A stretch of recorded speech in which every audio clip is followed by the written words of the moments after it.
Coming up next on ECN, a regularly scheduled meeting of the Edinburg City Council. On the council, Mayor Ramiro Garza Jr., Councilmember Daniel Dan Diaz, Councilmember Jason De Leon, Councilmember Johnny Garcia, and Mayor Pro Tem David White. Sitting in as advisors, City Manager Myra L. Ayala and City Attorney Omar Ochoa. And now live from Edinburg City Hall, the Edinburg City Council.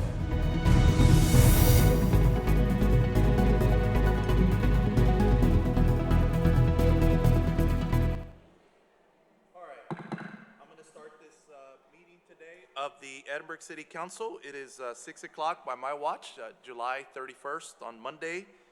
Welcome to this evening's regular City Council meeting. I do see visibly that we have a quorum. We're going to go ahead and get started first today with our prayer. We have Rabbi Asher Hack. If you can please step forward for today's prayer. If everybody can please stand, please.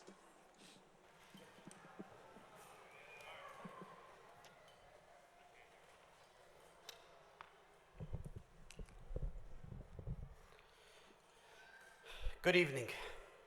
Friends, let us join together in prayer. Almighty God, we have assembled here today for the purpose of communal service on behalf of the residents of our beautiful city. And what makes this city even more beautiful is the very fact that its monthly meetings begin with you, God, in mind through this prayer. Bless our work here today. Bless the work of the Honorable Mayor, City Councilors, City Manager, City officials, and all their staff, along with all of our fellow citizens.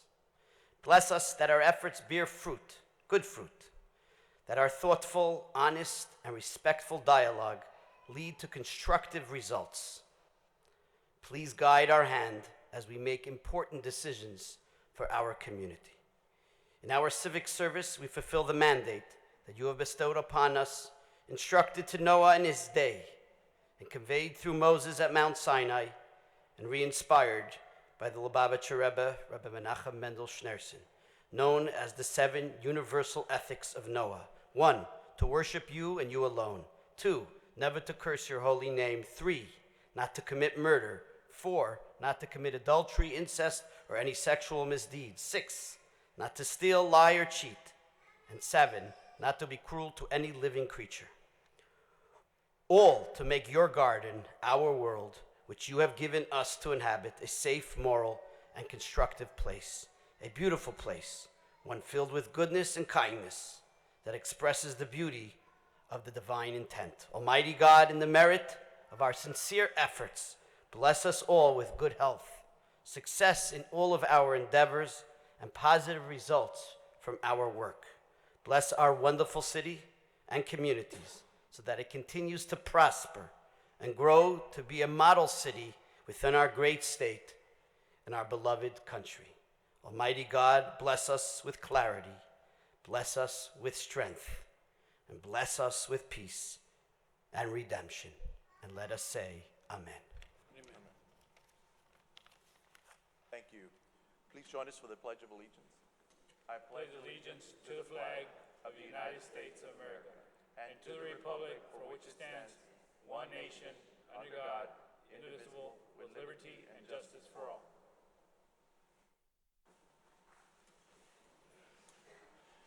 All right, thank you. We're going to move on to item 2, certification of public notice. Yes, sir, Mayor. The meeting was posted in accordance with the Texas Open Meetings Act on July 28, 2023 at 4:45 p.m., sir. Thank you, ma'am. And item 3 is disclosure of conflict of interest. Yes, sir, Mayor. Under state law, a conflict of interest exists if a council member or certain members of that person's family has a qualifying financial interest in an agenda item. If there is a conflict, the council member can't participate or vote on the item. Are there any conflicts to disclose? No, sir. Thank you. All right, thank you. We're going to move on to item 4, city manager's report. Yes, sir, Mayor. I wanted to present an update to Mayor and Council and the public regarding the city audit, as well as the budget update. At this time, the city and EDC's audit information has been provided to the auditors. The auditors have been provided all the supporting documentation for EDC in May. However, the audit is still ongoing and should be completed within the next few weeks. Auditors estimate the completion of the EDC audit to end in August. The auditors were also provided the supporting documentation for the city's audit at the end of June. However, the audit is still ongoing process, and the city's fixed assets information is still pending submission, but at this point, that information does not delay the auditors from continuing their work on the city's audit. Staff continuously provides any additional notes and information to the auditors during this process, and in addition to the daily conference calls and the meetings with the auditors on a weekly basis to discuss the process and the progress of the audit. Auditors estimate the date of completion to be September. Are there any questions at this time on the audit? What date in September will it be completed? Probably towards the end. We're also communicating with them to see if they can expedite that date. So we're working with them on that information. Anybody on council Towards have the any end questions?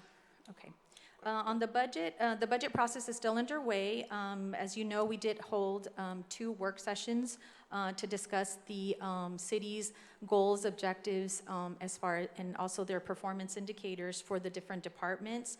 And as you all know, in early July, we did hire our Director of Finance, Mr. Ascension Alonso, which has provided an updated budget calendar that I have sent to the mayor and council for your review and comments.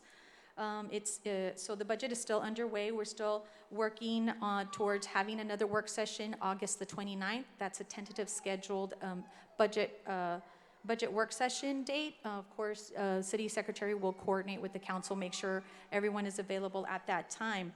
At the time of that work session, we'll discuss the city manager's proposed detailed budget, a 5-year capital improvement program, and we have received input and a submission of outside agencies' funding requests. So city management and staff are currently reviewing that information to see what the funding allocations will be for those outside agencies.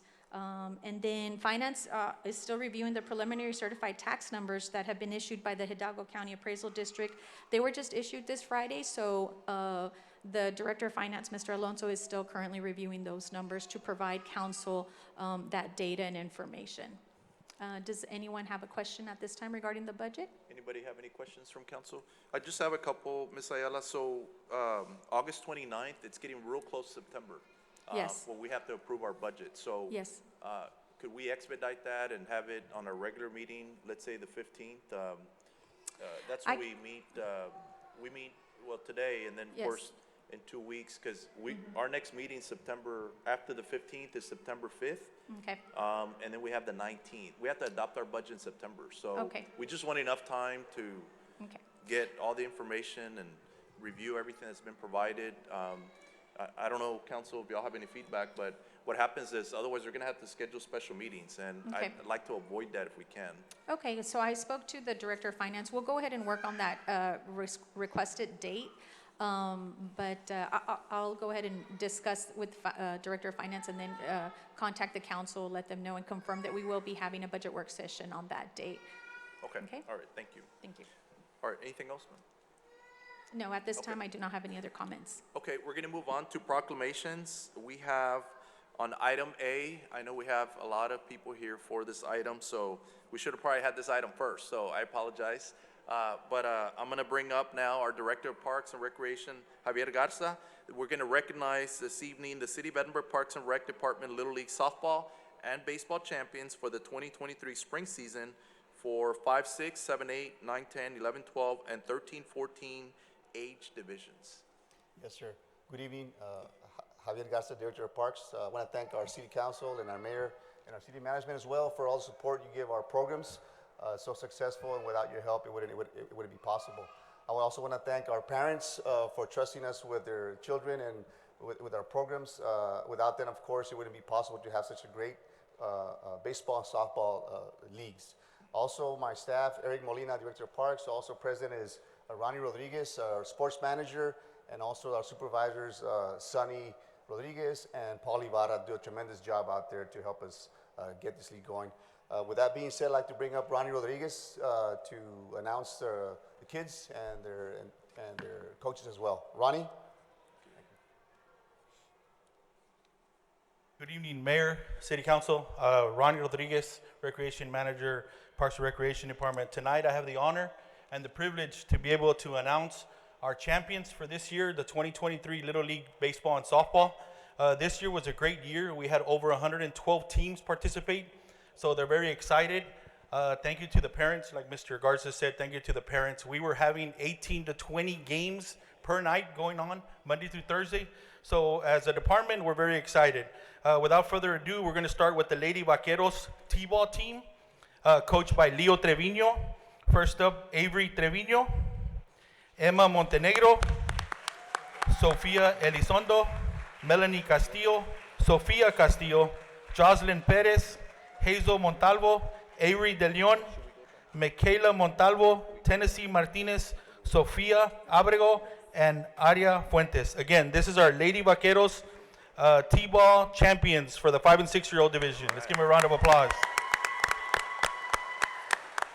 Mayor and City Council, please take a picture. Thank you.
Congratulations, Lady Vaqueros. And now our 5 and 6-year-old boys division in baseball, the Yankees.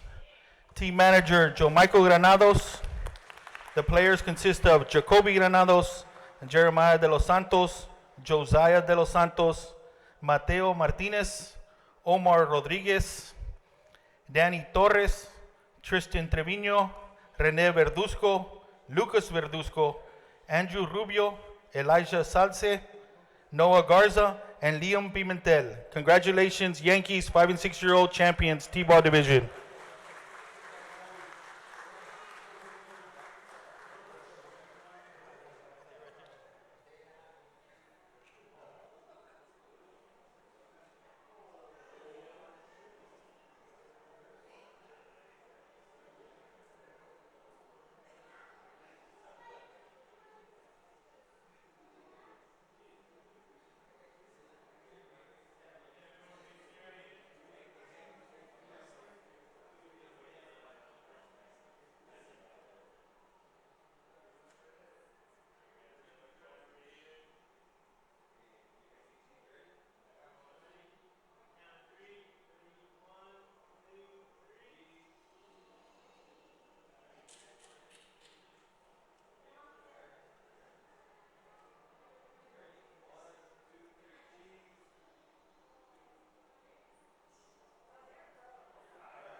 Next up is our coach pitch division, the 7 and 8-year-old division. For our softball champions this year were the Lady Rattlers. Team manager was Rick Ramirez. The players consist of Daniela Cáceres, Zuria Ware, Alessandra Hinojosa, Adriana Lianos, Sabrina Ledesma, Olivia Reyes, Evelyn Castro, Ella Mills, Madison Gonzalez, Myla Rodriguez, Jordan Filoteo, and Ella Vega. Congratulations, Lady Rattlers, 7 and 8-year-old division coach pitch champions.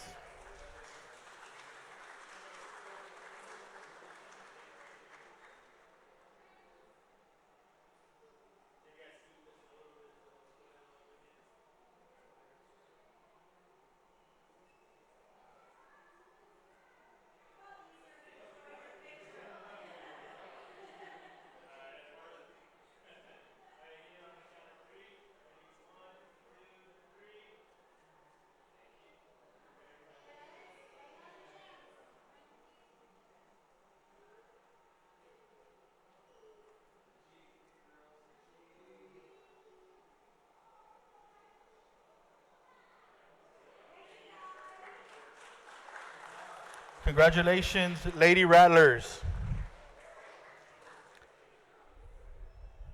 And now our champions in the 7 and 8-year-old division, the Astros, coached by Kevin Acosta, Noah DeMartino, Julian Iglesias, William Angulo, Israel Rodriguez, Mark Islas, Kevin Acosta, Adan Hernandez, David Davila, Esteban Salinas, Javier Barrera, Marcos Ramirez, and Abram Ruiz. Unfortunately, the Astros could not make it today, but we still want to make sure we acknowledge them. 7 and 8-year-old division league champions.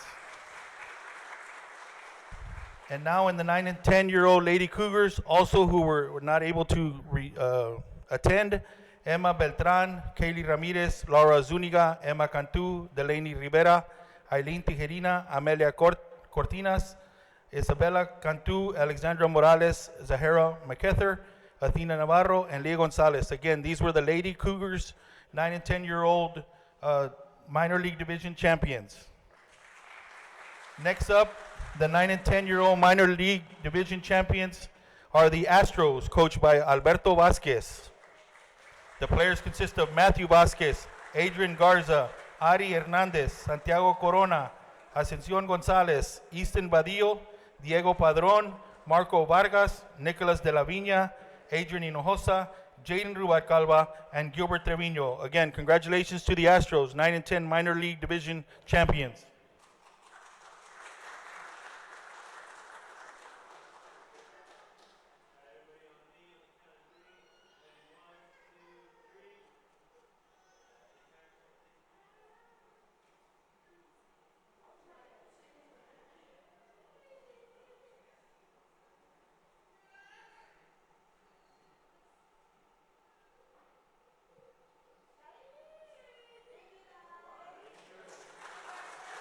Congratulations, Astros, 9 and 10-year-old division. And now in our 11 and 12 major division, the Lady Islanders, champions of the softball division. Coach Gloria Rocha. The players consist of Catherine Lee Estrada, Jalen De La Rosa, Juliet Aguirre, Gianna Olivares, Jocelyn Chavez, Giselle Carrillo, Veronica Herrera, Mackenzie Canales, Trista Herrera, Kayleen Briones, and Kimberly Morelos. Again, Lady Islanders Major Division champions.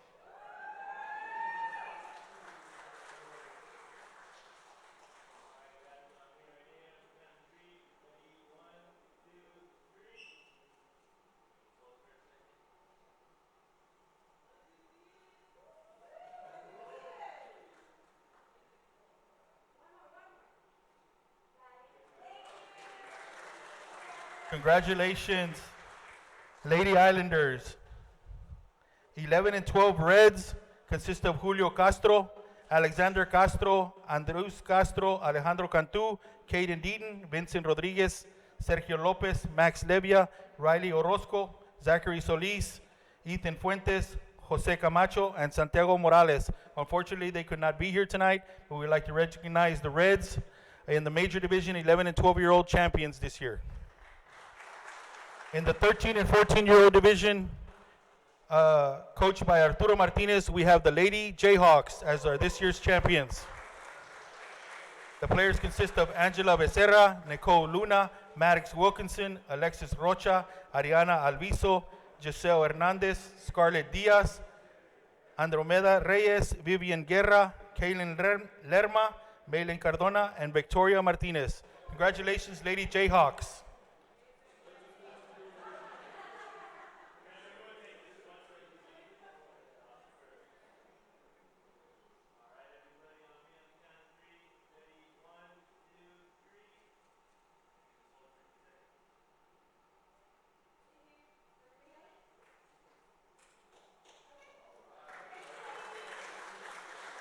Congratulations, Lady Jayhawks, 13 and 14-year-old division. In the district tournament, they ended up with second place in the Valley. Congratulations, Lady Jayhawks. And now for our 13, 14-year-old division champions in the junior division, the Padres, coached by Mr. Gonzalez and Alberto Ponce. The team consists of Caleb Gonzalez, Joseph Almeida, Pablo Lopez, Evan de la Garza, Jaden Garcia, Damian Arevalo, Aaron Ponce, David Salazar, Lee Garnett, Alejandro Martinez, Chris Rodriguez, and Anthony Peña. Congratulations, boys. 13 and 14-year-old champions.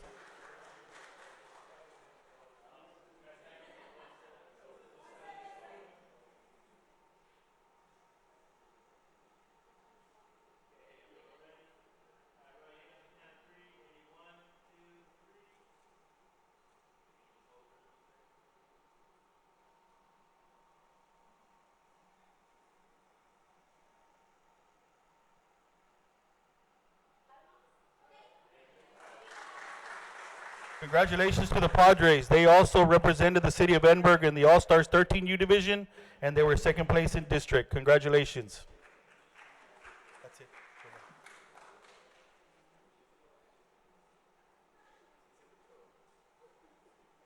Mayor, City Council, thank you for all the support you do at the Parks and Recreation.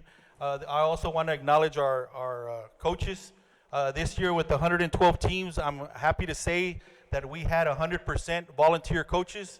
Some of them city councilmen, some of them you see work for the city. They're out here, they're doing what they can to support our programs, and we want to thank you for that. Have a good evening and God bless. Thank you. Thank you.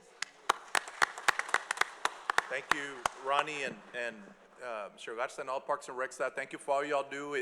I know there's a lot of kids that sign up every year, so thank you for all the work y'all do and all the volunteers. A lot of people don't realize all these coaches are all volunteering, so thank you, everybody, for making it as successful as it is this year. Thank you. Thank you, guys. Thank you. All right, we're going to move on to item B. This is a proclamation recognizing City of Edinburgh retiree Estelita Rodriguez, Human Resource Generalist, Human Resource Department for 44 years of service. That deserves a hand, everybody. Come on up. And she's here this evening to join us, and she's a little bit shy. I saw her sitting over there towards the back, and it seems like she wants to leave. Don't let her leave. We're about to recognize her. I'm going to read, Estela, the proclamation for the record. Salita Rodriguez, Human Resource Generalist, Human Resource Department. Whereas on October 16, 1978, Estelita Rodriguez was hired as Clerk 1 by the City of Edinburgh Community Development Housing Department. And on October 1st, 1980, she was promoted to Secretary 1. And on February 2nd, 1981, Ms. Rodriguez was reclassified as Secretary. And whereas on April 9th, 1984, Ms. Rodriguez was promoted assigned to the Housing Assistance Supportive Services Operation Division. And on November 5th, 1984, Ms. Rodriguez was promoted to Senior Secretary. And whereas on October 1st, 1985, Ms. Rodriguez transferred to the Utilities Department as Senior Secretary. Whereas on December 3rd, 1987, Ms. Rodriguez transferred to the Personnel Department as Senior Secretary. On October 2nd, 1989, Ms. Rodriguez was promoted from Senior Secretary to Personnel Assistant. And on October 2nd, 1992, Ms. Rodriguez was promoted from Personnel Assistant to Personnel Coordinator. On October 2nd, 2009, she was reclassified to Human Resources Coordinator. And on October 27, 2014, Ms. Rodriguez was reclassified to Human Resources Generalist. And on October 5th, 2020, due to reclassification restructuring, Ms. Rodriguez's title changed to Human Resource Generalist 2. And whereas during her years of service, Ms. Rodriguez received many certificates of attending completing numerous trainings. The certificates of training included PSJA Independent School District, Edinburgh Chamber of Commerce Customer Service Techniques, City of Edinburgh Customer Service, Texas Municipal Retirement System, NTC Drug Testing, and City of Edinburgh Stormwater Prevention Training, certificates of completion with the Warm Springs Rehabilitation, Key Productivity Center, Texas Attorney General, Texas Chapter Public Risk Managers Association, Rockhurst University Continuing Education Center, FMLA, National Seminar Training, South Texas College, and the International City Manager Association. Certificates of appreciation from the U.S. Department of Commerce, Bureau of the Census, and Texas Workforce Commission. Certificate of accomplishment from Cook Data Solution. Certificate of participation from the Texas Library. Certificates of attendance, Texas Municipal League Intergovernmental Risk Pool, and Fred Pryor Seminar. And certificate of participation of world-class training resources. And whereas Ms. Rodriguez received the following certificates: Texas Notary Public Association, Certified Public Notary, NAMES 100, and FEMA, U.S. Department of Homeland Security. And whereas Mr. Rodriguez received letters of commendation on June 18, 1981, May 21st, 1990, April 6, 1992, June 2nd, 1992, and January 15, 1993. An appreciation letter on May 20, 1991, an Employee of the Month award in July 1996 and January of 2000. And whereas Mr. Rodriguez is an active member of the Edinburgh Crime Stoppers and an active member of the Holy Family Catholic Church. And whereas on June 30th, 2023, after 44 years of service, Estelita Rodriguez retired from the city of Edinburgh. Now therefore, I, Ramiro Garza Jr., Mayor of the City of Edinburgh, Texas, by the power vested in me by law, do hereby recognize Estelita Rodriguez, Human Resource Generalist to Human Resource Department, for her years of loyalty and dedicated service to the City of Edinburgh. The Edinburgh City Council would like to express our sincere gratitude and wish you, Estelita, a happy retirement. Congratulations.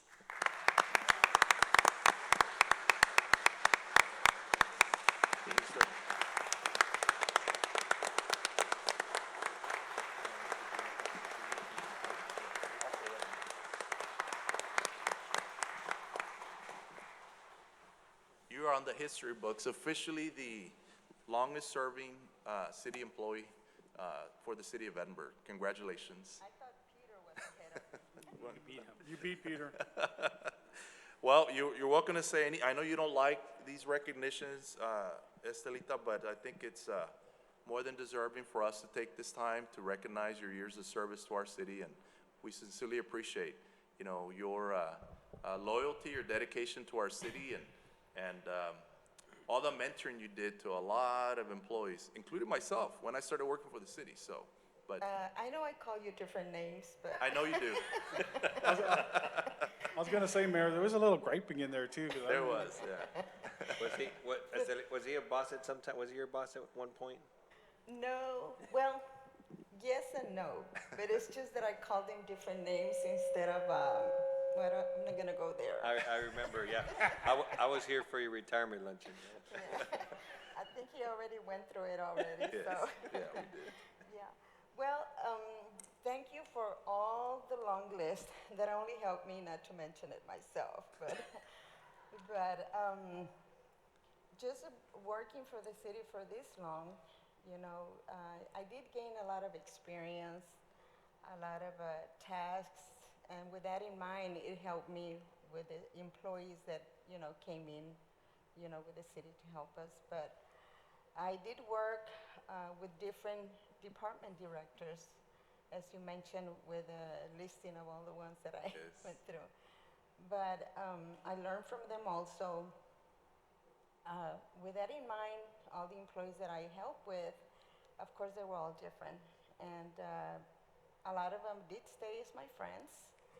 And after all those years, I did take a lot of memories with me. And then, of course, I felt coming here to work for the city for this long, that it was like my second home, my second family. And then, of course, with HR, it's a little bit different. So that's where I gain more experience, and I gain more employees' friendship, because we were there like to assist the employees on a first come first basis per se. But yes, it's gonna be hard for me because I was used to coming in and out for these years, but taking a lot of memories with me, experience and knowledge that I'd be able to say that it's something that I gained from. But I will miss it, and it is gonna be hard, and it is hard. I thank everybody that, you know, was patient with me for these years. And thank you and bless you all for still staying with the city as long as I did. But I was very grateful, and I thank God for being with me for all this time that I stayed with him. Thank you. Thank you, Solita. Thank you.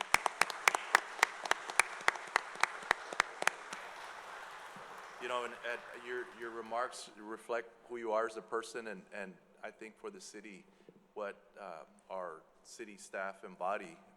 And just so everybody for the record, the name she would call me was another name. It was Robert.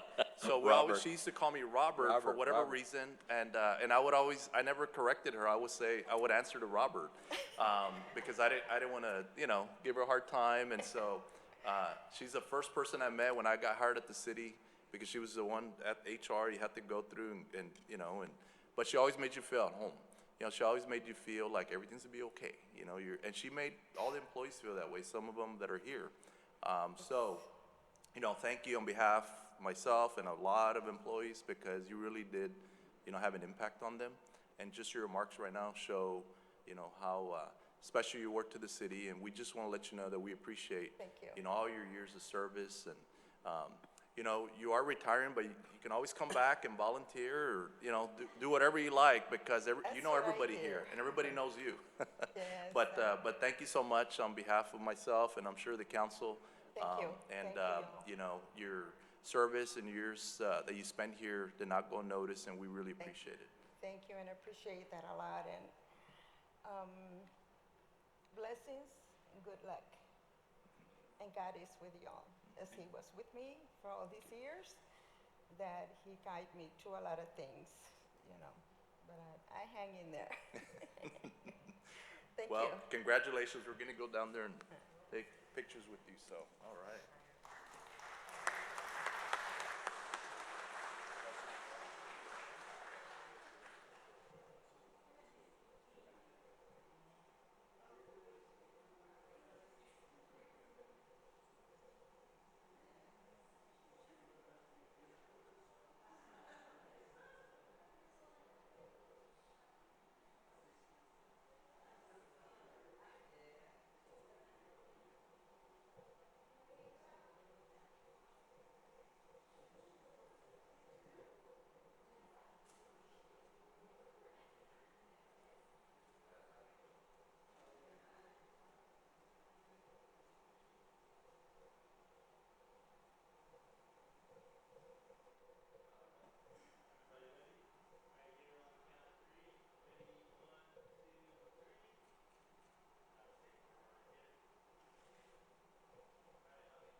All right.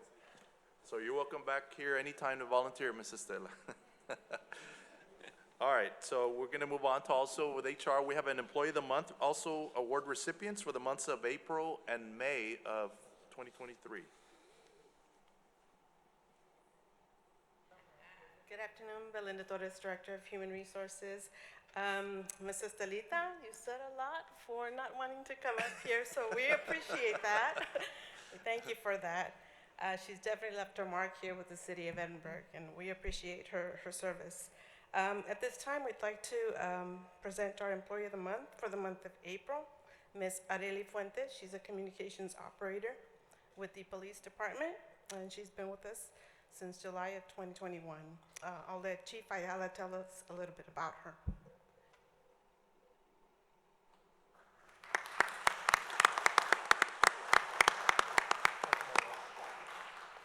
Good evening, Mayor and Council. I'm Ayala Police Chief. I just want to share what a fabulous employee Ms. Fuentes has been. In May, you know, we had a lot of disturbance with rain and thunder and a lot of damage. And she recognized that communications would be under pressure. And she reached out to her supervisor and said, "Do you need help? Can I come in?"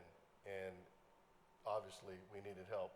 And she came in and gave of her time because she knew they were going to be under pressure, they were limited with resources, and in the field our officers were being pushed to the max to deal with all of the weather-related events we had. So we really appreciate her service to the community and watching out for the officers. She is the calm voice on the other side of the radio as a first responder for the police department. Congratulations. Thank you. Well, thank you for your service and thank you for going above and beyond for our City of Edinburgh and to the residents in our community. We really appreciate it. Of course. Thank you. Can you say a few words? Because I think they want to match a face to the voice on the other side of the phone. Of course. I've been working for PD for 2 years now. And, well, I'm here because of my supervisors, especially Elias. Elias, where are you? He's over there. He's our manager, and he has a huge heart, and he's always taught us to take each call one time at a time. I'm nervous, I'm sorry. It's one call at a time. One call at a time, there you go. And that's what we do, you know, and we try our best to give it our best. And that's it. Thank you. Thank you. Thank you for all the work y'all do. We're going to go down the picture.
So, Mayor and Council, our Employee of the Month for May is Ms. Vanessa Castillo. She's a Human Resource Generalist 1 with the Human Resources Department. I will say for transparency reasons, we did not vote. HR did not participate in the vote of this selection, and she was selected by the Engagement Committee. Ms. Vanessa is a role model when it comes to excellent customer service. Her critical thinking skills and positive attitude lead her to excel when presented with opportunities and challenges. Ms. Vanessa's creativity and persistence to produce maximum results is to be admired.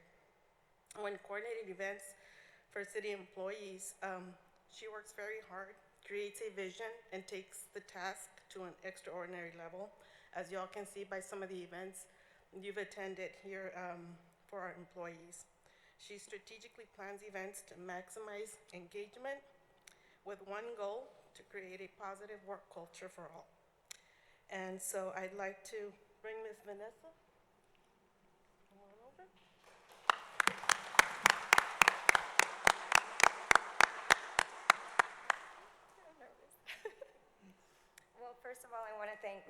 department. My director, our managers, our assistant director, they're amazing women, not just in the work staff, but as wives and mothers. They really motivated me to do better, and they just the knowledge, the training, the guidance. Work's always fun, but they always hold you accountable to make sure you're at your top percent. There's never a dull moment in HR, and I love it. It keeps you on your toes. I love what I do. I love being a public servant, not just to the community, but to our fellow employees as well. And sorry, I'm really nervous. But so yeah, so thank you so much. It's humbling. Thank you, and thank you for your service, and congratulations, and we appreciate all that you do and going above and beyond. And as Belinda said, they didn't even vote on it, so that means, it says a lot that all the other departments did, so that are part of the committee. Congratulations again, and you know, keep on doing the great job y'all do. Ma'am, and don't be nervous. This is just on record for history, for the history books for 100 years. With my shaky voice.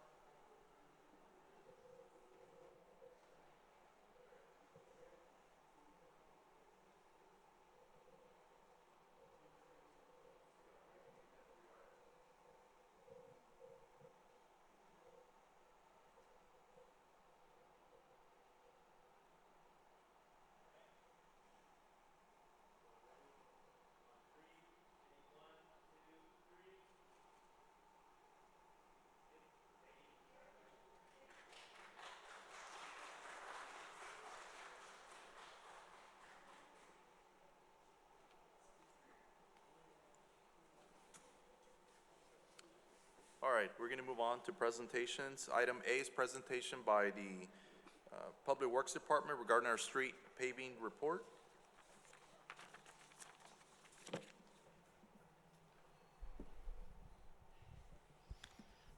Good evening, Mayor, Council. Vincent O'Meara, Public Works Director. I just want to thank you for the opportunity to present the paving report for Public Works.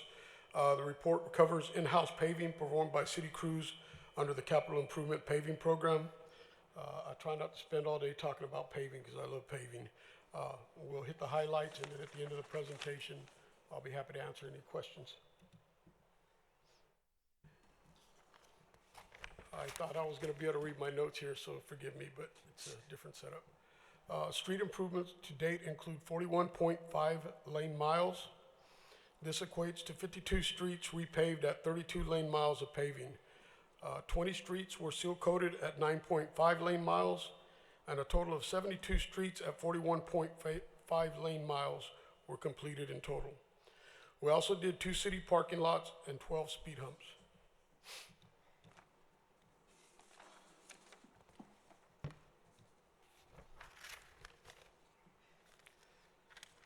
Street improvements are identified using a combination of the C-Click Fix work order system, in-house requests, and then they're prioritized using a PCI street assessment.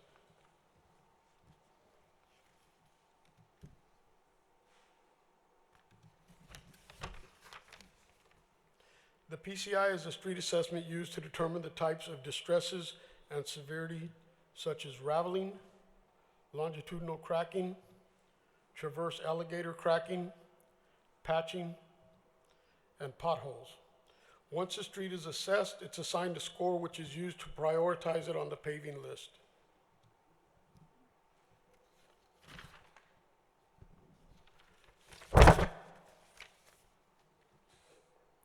The following list consists of street improvements that have been completed under the paving program. The list consists of streets and subdivisions such as Stonecrest Subdivision, Wisconsin Road, Monmac Road, and South Doolittle Road.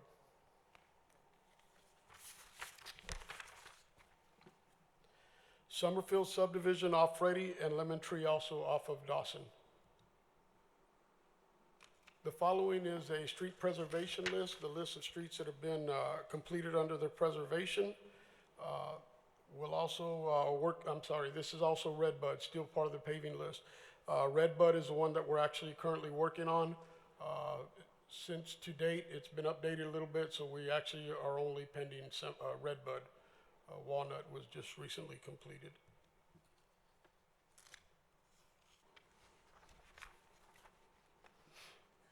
The streets in the following subdivision have received preservation, which is a seal coat: Sprague Meadow, Castle Hills, Villa Allegra West subdivision, as well as Heritage Oaks and Tierra Buena subdivision.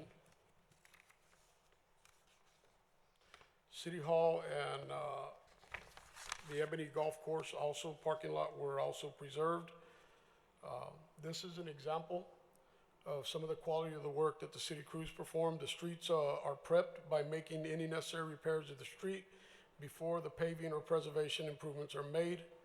This here is a mill overlay on McIntyre. You can see the before and the after. This is Lemon Tree Court. This was repaved, a complete repave. If you notice on the left, the before, all the asphalt was completely removed due to the severity of the condition of asphalt, and the base was reworked before we paved.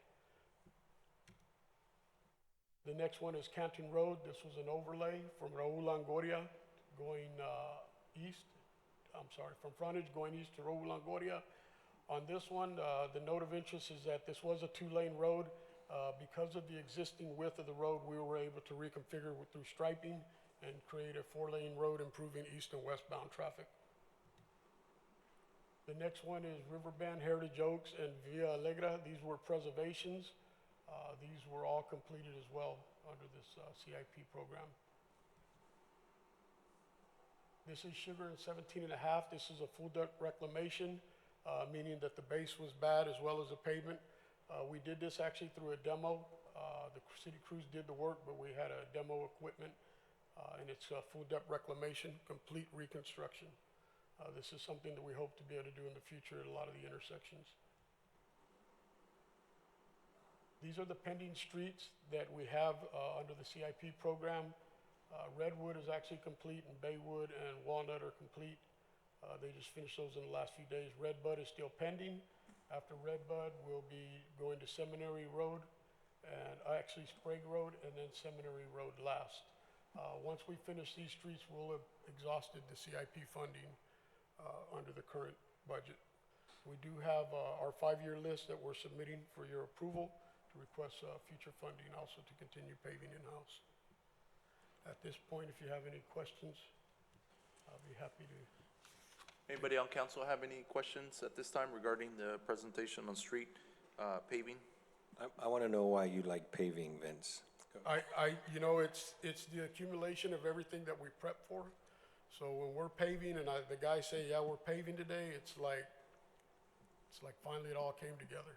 But yeah, paving it's our high point. It's when we finally get something completed that right, all the effort. I say that for chuckles, but there's a big difference between paving and covering potholes, right? Yes, sir. Big difference. And just for the record, I want that stated. It's a big deal to do overlays. These overlays are good for how long? The overlay is basically good for at least 15 years. The preservation will add at least 7 years. The preservation is just to extend it. And as long as we keep doing regular maintenance like preservation, we can keep extending that life of that road indefinitely. Right. Yeah, because when we run into residents, a lot of people say, hey, we have issues, and a quick fix is fix the potholes, right? But the first good rain, and those potholes are evident again. So overlay and paving is very important. I want to thank you for all the work you guys have done. On average, every year, how many streets get overlaid in your experience? Did we do more than normal, or did double, triple, or along the same pace?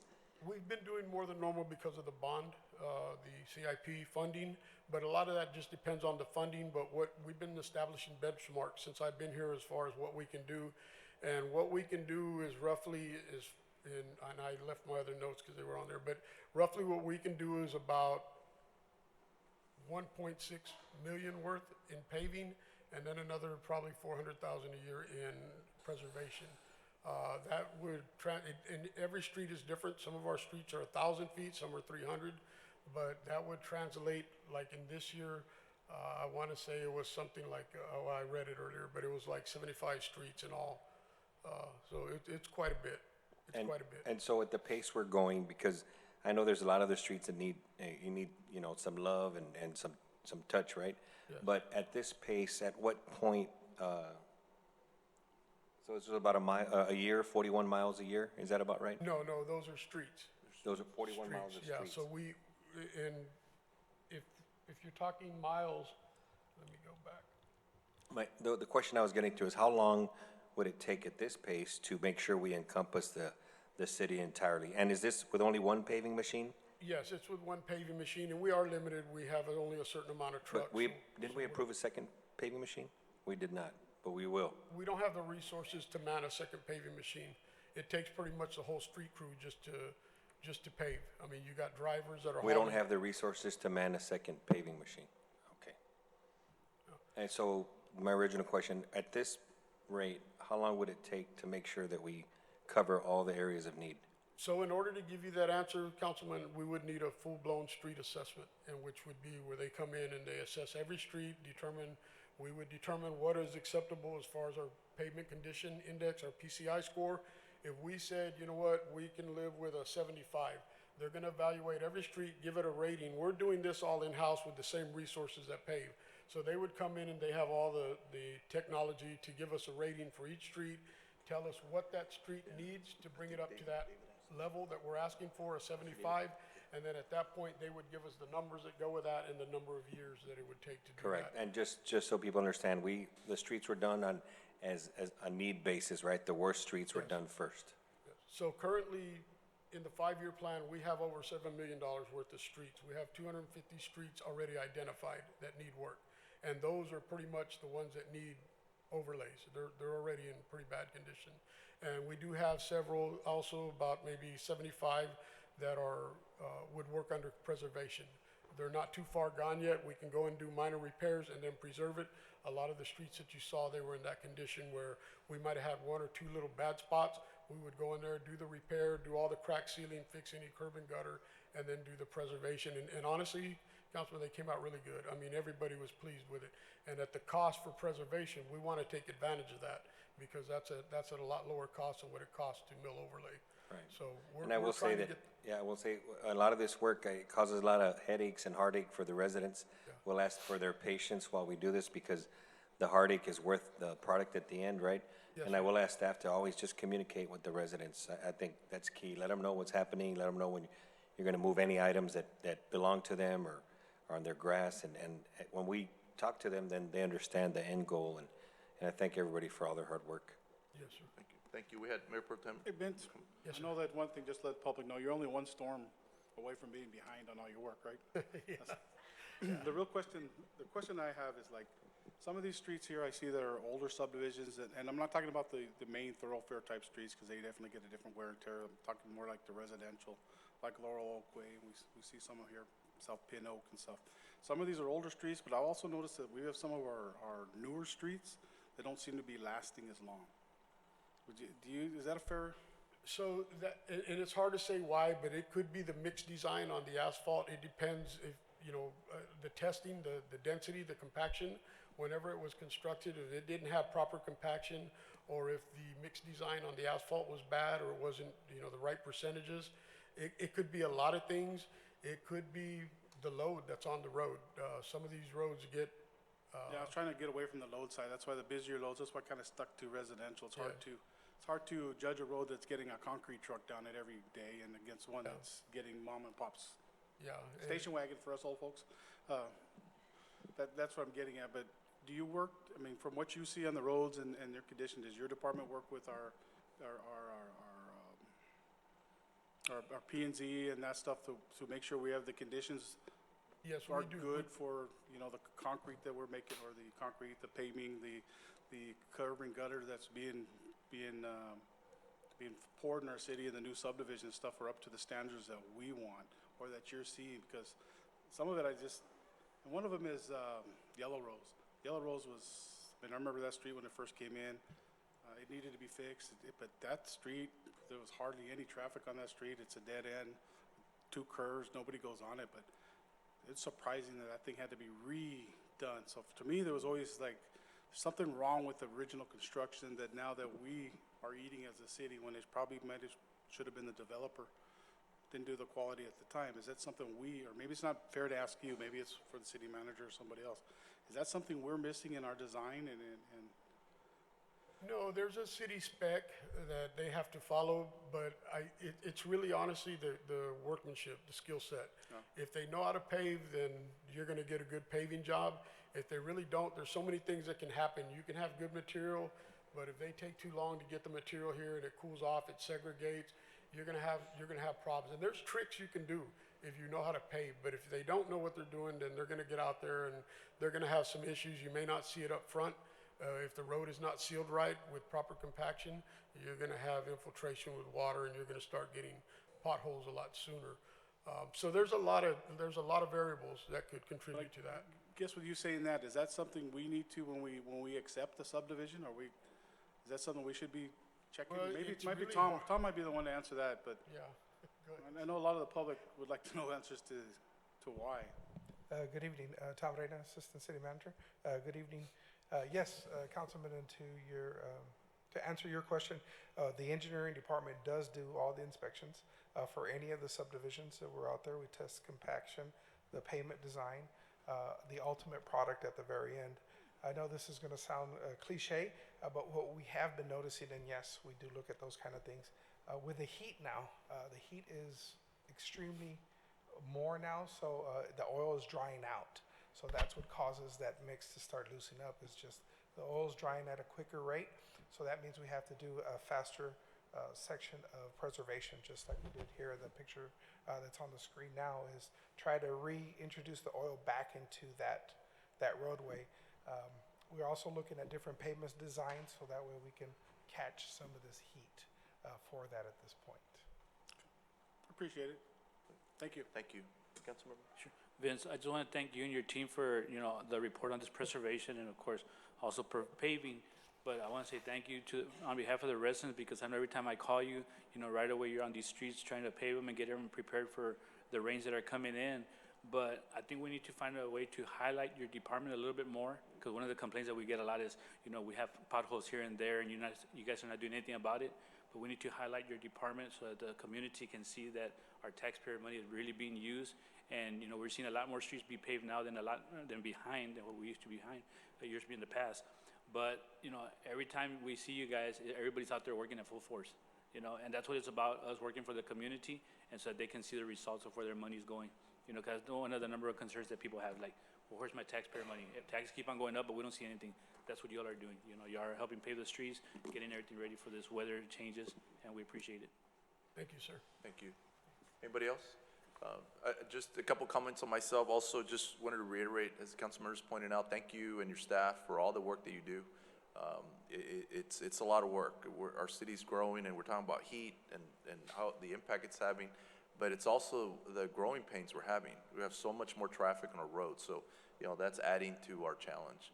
But I did have one thing on the information. Is this available on our website, on our dashboard by any chance, or where could residents access it? Because I think to Councilmember Garcia's point, if we, like this map you have here, and I think we had talked about showing the map of streets that are not only have been paved, but more importantly, those that are on the schedule to be paved. I think that would be very, very helpful if we can do that. Add these lists to our website so that residents, are up to date, on what's coming up. I think that'd go a long way. Yes, sir. And then also just to confirm, so out of all these lists that have been done, is that represent the $3 million that were set aside? Yes, sir. Okay, so that's from May of 2022 to today, is that correct? It's a little bit from 2021. We had Stonecrest. We had a few subdivisions that had to be done, but we didn't really get full blown with it until I believe April, which was April 2022. Yes, sir. Okay. With Baker. Yeah, and we had 50 streets, if I remember correctly, at that Yes. time. Have we done most of those from? But we were able to do approximately 74 with the preservation. So we were did able more to do- than what we anticipated. Okay, because great. of preservation. came Excellent. along. And how much, I know that you say you're out of funding, but my question is, how much more funding can be needed so we can keep up with, and I know you're gonna have the 5-year plan, and I'm mentioning this because we're going through budget right now, and it'd be important for us to keep in mind Yes, sir. as we work towards finalizing our budget. So the benchmark that we established is what I'm requesting is approximately a little over 2 million per year, because that's Okay. what we can do. I don't want to ask for more than what we can do per year, what we can utilize, but we would be using 1.6 million for repaving and approximately 400,000 for preservation. And that would be something that we could, as long as, you know, mechanical equipment, everything holds up, we don't get too many hurricanes, we should be able to keep that pace. You know, on piggybacking on the mayor's question and your comment, Vince, and I don't mean to put you on the spot, but shooting off the hip, if we were to double the streets, and I know we don't have the manpower, so if we were to sub this, what would the cost be for that? You're It saying would be 3 million, we did all these streets, It so would be we, 3 times what we're doing. it 3 for. times. Yeah, because we're utilizing Because of the city manpower. crews and city equipment. So basically, all we have to pay for is material. So we're doing it for a third of what anybody else. so to would. double the streets, it would be $9 million. It would be yeah, Wow. it would be 9 million. Yeah, for what we did, it would have cost you about 9 million or more. Yeah. Yeah. Okay. And the good thing about us doing it, sir, is we provide the customer service. If they call us, we go Correct, right back correct. out. Yeah, It's not I like- thought about that, because if we have headaches and nightmares with our own staff, we can imagine, other staff. Thank you again. Thank you for all that y'all do. Mayor, I also have a second part of that presentation. We wanted to give you an update on the striping for the courthouse. Okay. That was also part of the agenda item. We're also been working with Hidalgo County on determining a permanent temporary solution. I know that sounds contradictory, but what we're looking at is the 107 street improvements won't be in the courthouse until roughly maybe the end of 2025, beginning of 2026 for the construction around the courthouse. So we're looking for a permanent solution, a temporary permanent solution. Until then, is due to the rise of accidents within the area that we really feel that we really need to do that. Myself, Ms. Ayala, the city manager, we met with the county about a week and a half ago to discuss all these. A plan has already been in place, which we've been reviewing. We've already reviewed it and sent it back for our comments. We did do a cost estimate, and as you can see on your agenda item, the cost estimate for all those repairs, we're looking at about $125,000, which we have not discussed with the county yet on if we're going to do a cost share or if they're going to pay for that for the meantime. But we will have a plan in place ready to move forward to go that. I'm also looking at different options on different contractors to hopefully bring down that price. Okay. All right. Thank you, sir. I appreciate it. We're going to move on to item B, presentation regarding year-to-date crime data by the City of Edinburg Police Department.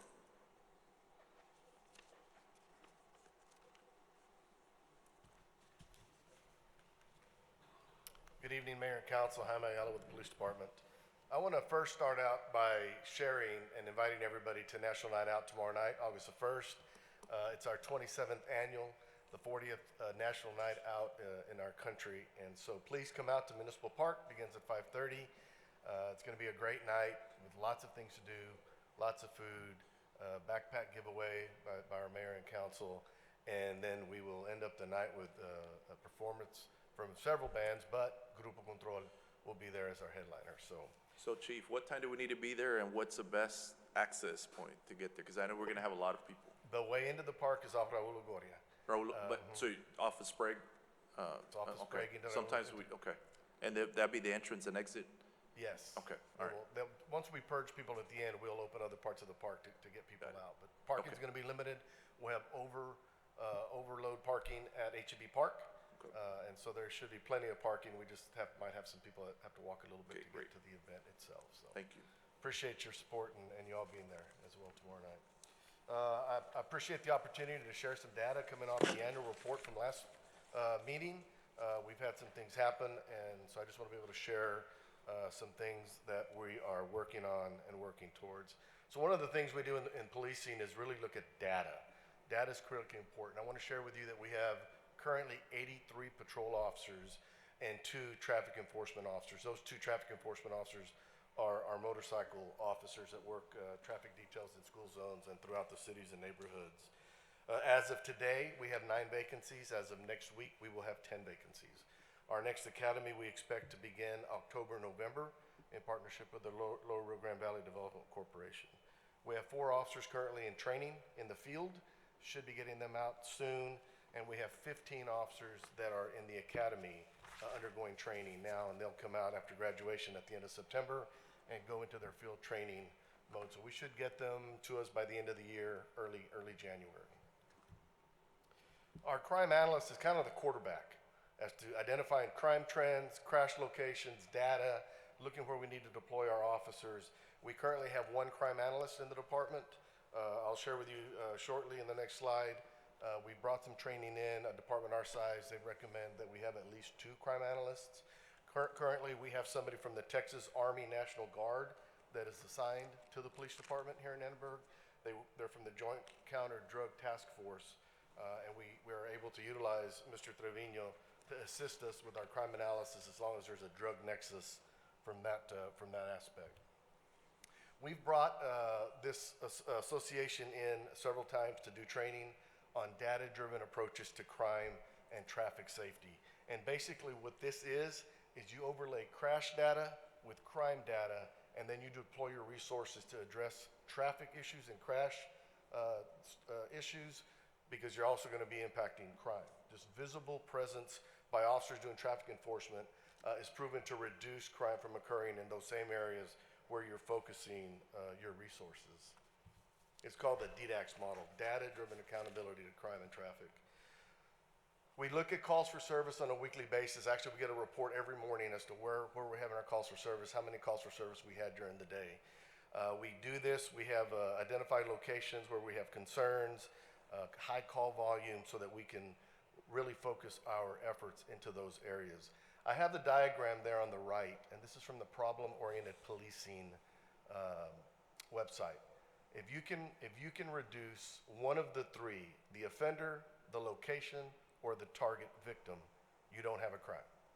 And so we must focus our resources and our efforts on location, on our repeat offenders, and trying to educate our community on how not to become a victim by making good choices of where you park, leaving things in your vehicle, and whatnot. And that is something that we're going to be doing at the end of August. We're going to be bringing in a consultant, and every sworn officer will be going through a training module on problem-oriented policing and the SARA model for how to address problems and eliminate them as a problem in order to not have crimes occurring.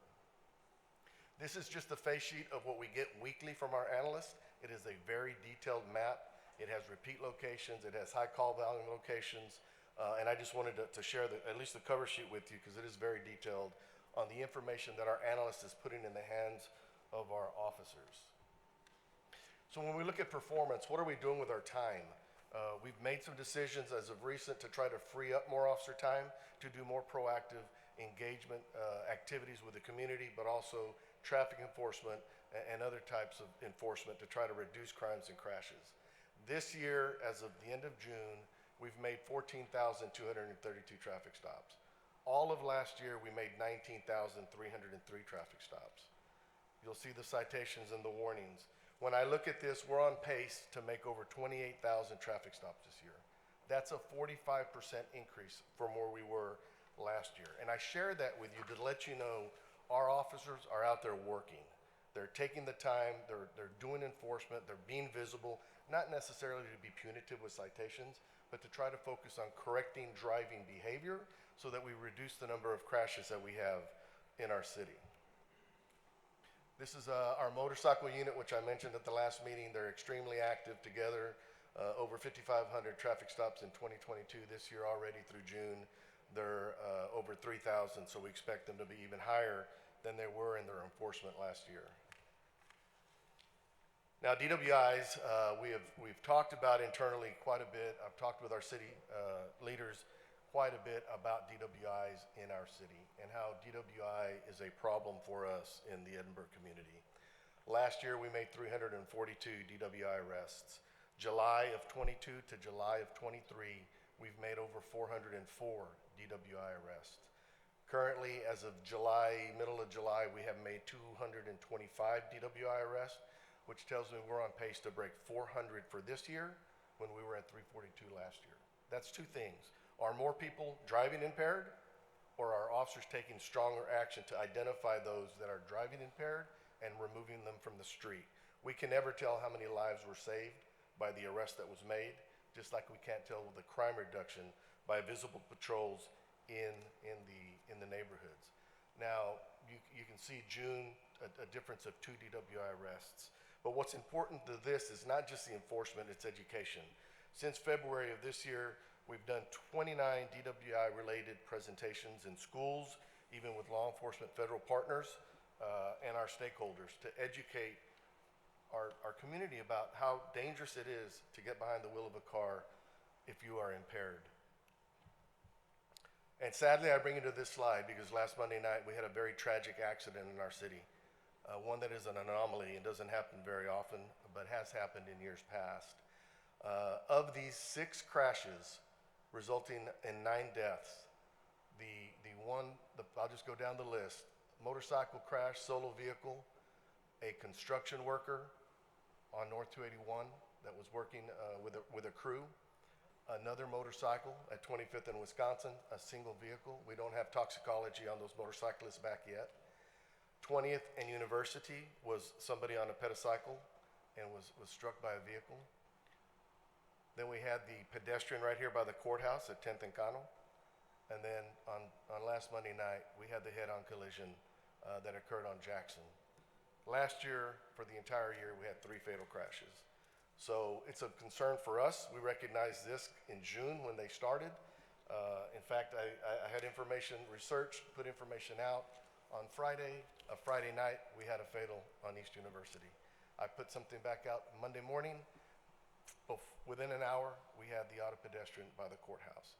And so we're aware, our officers are aware, they're out there working. You can look and tell by the data that they're out there doing what they need to do to try to reduce this. Year to date, so far, we've had 2 homicides. One has been solved. The other, we are still pursuing the suspect as he's still at large. 1,446 crashes till January to June, and that does not include parking lot crashes. We have a lot of crashes in Edinburg, and we need to do a lot more at trying to reduce those crashes. But what do we do when we have a violent crime that happens in a neighborhood? We have implemented a community restoration effort. We redeploy officers into that neighborhood. We have them do foot patrol. We have them drive through the neighborhood. We want them making contact with community members. The old days of, officer, what is happening down the street? Go back in your house. It doesn't concern you. Those are old days. The answer should be, we're working a death investigation. There's no threat to your neighborhood. More information will come out as it's developed. Because we engage the community, we inform them, and we reduce any concerns. And so that is an effort that we put in place last year to continue to make sure that we're engaging the community when bad things happen. I just want to talk briefly on our initiatives and resources. So you know the number of programs we have. I won't touch on them greatly, but we have our community watch groups. We've had 10 neighborhood meetings this year. Our upcoming, we just announced our business watch, which mirrors the community watch, where we're going to try to get our businesses involved in being a part of the solution when we have vehicle burglaries and things in their parking lots. Our Coach 5.0 mentoring program, we're going to start the 2nd year. That's our officers with 2 pilot schools, Robert Vela and Edinburg North, that go, they engage, they work out with them, they attend games and events to help be a mentor and let them know what to do on a traffic stop. Let them have a resource other than school or family that they can reach out to if they have a question, and it's a really good program. Our clergy and police partnership, I'll tell you that last Monday night we had 3 of our 7 clergy members that are part of our volunteer program with the city show up to that event. They were on site of the scene of the crash, and they were in the hospital offering prayer and support for not only the victims but for our officers who responded. And then on Tuesday at briefing on evening shift, where the majority of the officers responded to that crash, our clergy were there and actually did pray with officers who wanted to be involved with prayer before they went on the tour of duty that day. And we have our Citizens Police Academy. This upcoming here soon, we're going to have one, but it's going to be in total Spanish for our Spanish-speaking community because they matter too, and a lot of times we don't have the programs for them. So we're going to put our officers to work speaking Spanish in the classroom. Just to touch on it, these are 3 of the programs I mentioned. Community-oriented policing is a very strong one. And last year, you remember, we rolled out Citizen Connect for the transparency of what's happening in our city and in our neighborhoods. And our citizens have the ability to go online, research by week, by day, by month, a particular area. We continue to utilize that. We also continue to utilize the law enforcement side of that, where our officers can go on there and look in the zone that they're working today and look what's happened in the last week in order to be knowledgeable and aware in support of what the intelligence analyst is doing. They have the information at their fingertips as well. Some school initiatives that we do a lot of enforcement in school zones. We do walkthroughs in the schools. We're about to meet with the school district again as we kick off this year's school year. And as well, last year we did an operation because we have a lot of people that when the bus pulls over to pick up kids and the stop sign comes out, they continue to go. And so we put an officer on a school bus with video in order to find those violators and stop and cite them. And I anticipate we will be doing operations like that again this year if it's a problem in our school zones in order to keep our students as safe as possible. Drag racing enforcement. We've heard about all over the state about takeovers and intersection takeovers in a lot of the major cities. Here we mostly have dealt with drag racing. So we led the charge. We partnered with Texas DPS, the Sheriff's Office here in Hidalgo County, and FAR PD. The majority of where it was happening at Municipal Park. We gathered intelligence. We knew where they were going. We met them there. We were able to disrupt a lot of the gatherings, and we're not seeing them come back to our city. As of recent, this year alone, we've made 20 arrests for drag racing. And how do we share information with the public? Well, you've seen the digital boards that are out there. We have some information that we push out. A lot of it is acquired through grants, and so it's very limited on where we can use it. But we have a message board in LPR at 69 and 2812 and 69 and 1925. And then we have Skywatch towers and speed trailers that we're able to deploy throughout the city. We just received 2 from the RGV TAG as part of the anti-gang grant that we received. And they're going to be ready to be deployed out into the community as well. How do we communicate internally? A year ago, we signed on with the Evertel application, and this affords us several rooms. We have a room that's just for patrol. I turn that one off at night because when they're sharing information at night, I don't want the phone to go off, right? Unless it's a command notification. And we have a room for command notification. We have a room for detectives. We have a room with other agencies around us that participate with Evertel, like FAR PD and Weslaco and the Sheriff's Office. It's military encrypted. We are able to share information instantaneously. So you'll see at the right, this is in the patrol division room. Here's an offense that happened, somebody committing thefts. We got surveillance video. The officer took pictures at the scene, pushed it out on the Evertel app. Everybody working on that night got it instantly as to what they're looking for, what the suspect vehicle looks like, and what the suspect looks like. The other thing we do internally is our analyst prepares a briefing scroll. It's a rolling PowerPoint that has most recent crime data. It has information from the department, things that are coming up, just to keep them informed as they're sitting in briefing to get as much information as they can. Now, a lot of what we do is because you afford us to apply for and receive grants, and I won't go into all the grants. 2 of the most important ones are the COPS grants that we got in 21 and 22. That gave us 16 more officers. The last 8 are the ones that are going to be graduating here in September. But we have Stone Garden, Border Star, our Project Safe Neighborhoods grant, and then we have our STEP grants, which is speed enforcement, which is impaired driving enforcement. And so we have a lot of opportunity to leverage the existing resources we have with visible enforcement, which is what we want to decrease crimes from happening. And in all of that, we ask ourselves, well, what do we do to take care of our officers? There's a stigma in policing across the country about city programs that are offered to officers. They're going to report to my boss. They're going to tell them I reached out for help.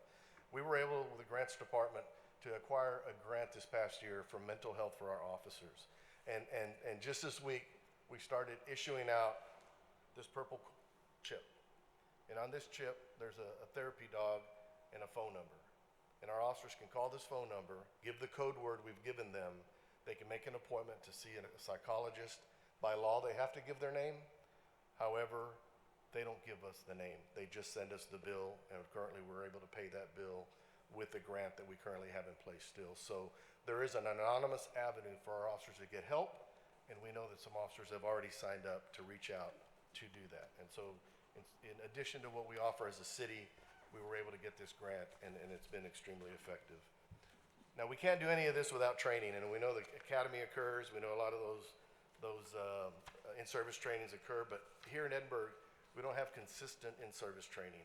So this year, just a few weeks ago, we started our first module of 40 hours of annual in-service training, where our officers refresh on tactics, they do their qualifications, they get legal updates. 40 hours a year, they're gonna be able to receive training to keep them up to speed. We are creating 40 hours of annual supervisory in-service to continue to work with our supervisors on leadership, on accountability, on the things that we want them to be focused on. But we can't forget our support staff, our professional staff. And so we're working on 24 to 48 hours of non-sworn annual in-service training to keep their skills up to date with technology, with like Microsoft Office, and just different things that will enhance the police department's capabilities. And as I mentioned earlier, later in August, we do have this consultant coming in to specifically train on problem-oriented policing for our officers and our dispatchers, so that we give them tools to identify what a problem is, to utilize the Department of Justice Cops Office on resource material that allows us to research and make recommendations on a response to deal with a problem. And so that's a snapshot of the day-to-day of what we're doing in the police department, using data and using our resources to deploy to the areas that they're needed. I'm extremely proud, if you look at the numbers and the increase in the numbers, not only for DWI arrests, but for traffic stops, which when there's lights bouncing off of houses, bouncing off of buildings, the research will tell you, people are gonna go somewhere else to commit crimes. So with that, I'll take any questions that you might have. Thank you, Chief, for your presentation. Anybody on council has any questions for Chief at this time? Chief, will you be doing a community outreach for, I know you did it in the past a few months ago about educating parents about keeping their children in car seats and all that, and just keep throwing that message out? Will there be anything in that coming up soon? Our cops unit continues to do public education, if you will. I'd have to check with them to see if we have any schedule, but we will continue to do that.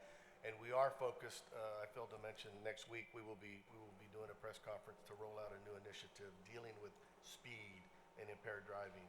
But we will continue the training modules that we currently have for public education like that to keep people in their car seats. I think it's very effective, which y'all did in the past, but it doesn't even have to be, you have to host something, just simply posting it on your website just to remind people, keep, a certain age, your kids in a car seat, things like that go a long way. Just a friendly reminder, no different than your training that you're doing for your officers, you know what I mean?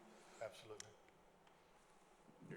Chief, the question I have on the COP program, I know they go out and talk to neighborhoods, but do you have any numbers on actual neighborhood watch groups being formed in subdivisions?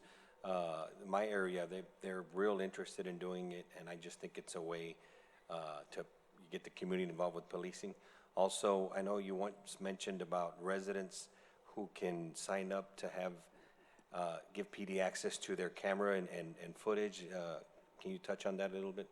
So I don't have the number of groups that we currently have active. I can tell you we have a quarterly community watch meeting, and there's at least a dozen folks that show up, but I know that we've added groups. We've added groups like Elena.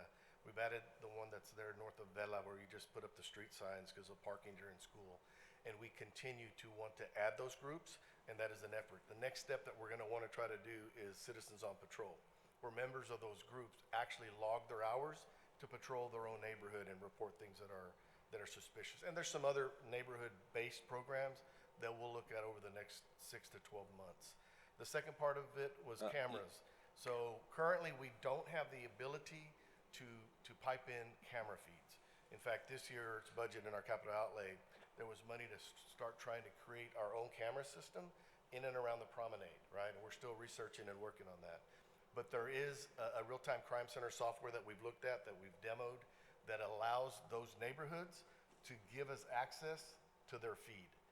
And there's actionable intelligence software that if we're looking for a particular suspect or vehicle, the software searches for it. Instead of an officer sitting there for 12 hours looking through the video, the software does it for you and pulls it up. So it's really, really, really high-tech technology, and we're asking for it in the budget this year to see if we can bring that to fruition, so we can begin to partner not only with neighborhoods that have cameras, but with mom and pop grocery stores or convenience stores, or anyone who has a camera that we can access on the network and they give us permission to, we would have that. I can tell you that in less than a year, the city of Atlanta added over 10,000 cameras that were piped in from businesses and communities in around Atlanta into their crime center, where they were able to review it on software. They're called donor cameras. Thank you. All right, Chief, thank you so much for your presentation. I appreciate all the work the department does. As I mentioned earlier on the streets, paving presentation, as our city grows, it affects all our departments, but I think police department also, given how much more traffic is on the road and all that. And you know, it is very unfortunate, these numbers that we've seen. I know with what happened last Monday, and I appreciate the department going to the service of the families. I you know, stopped by and I saw you all there. It just goes a long way.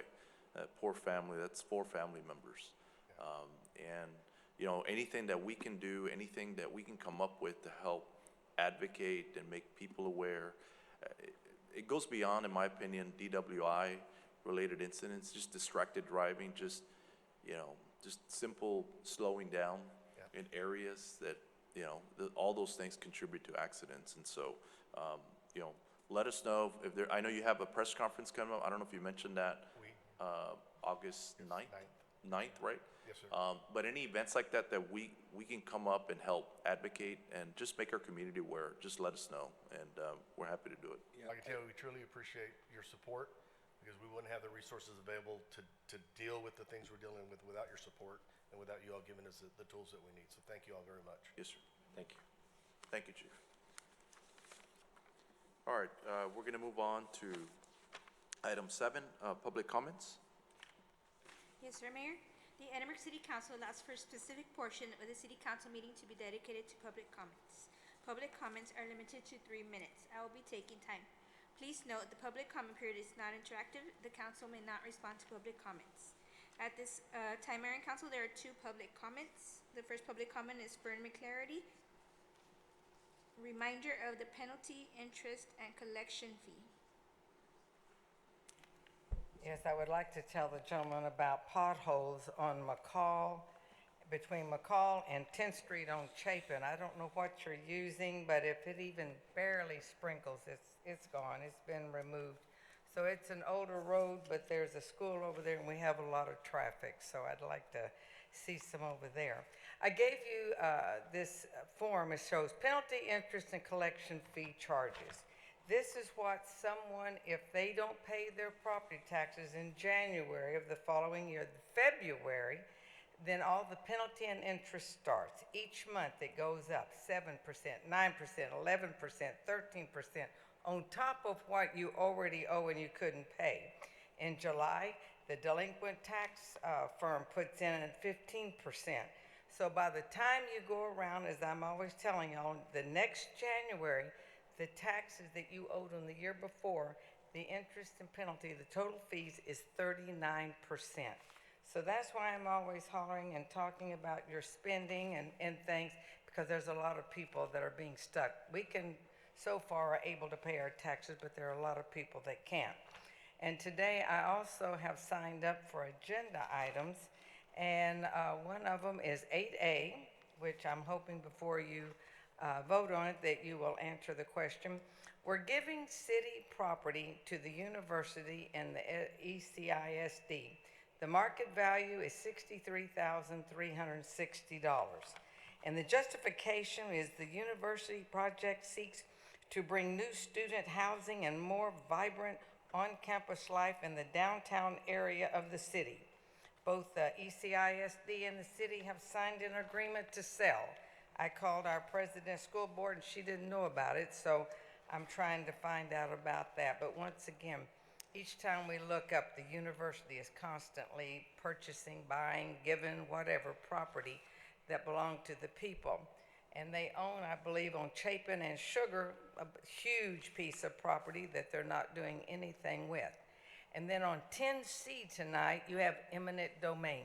I really don't like eminent domain. A public necessity for the welfare of the city of Edinburgh, and the publican, or what, I can't read my own writing, at large, publication or whatever at large. Can you explain why you're taking so much property? I don't know who it is. I tried to find it on the website. You didn't give where it was at. I did talk, and I think I know where it is now, but can you explain where you're giving the university something and you're taking eminent domain on another piece of property from an individual? Again, I hope that y'all will keep this penalty and interest and collection fee near your heart through the end of the year and keep it there, that this is what the people look at and what the people are having to do, and they can't afford it. Thank you. Thank you, ma'am. Ms. McClarty would also like to speak on items 8A, 9A, 10B, 10C, 11B, and 13B. And the last public comment is Magdiel Castle regarding the UFO Festival and Conference.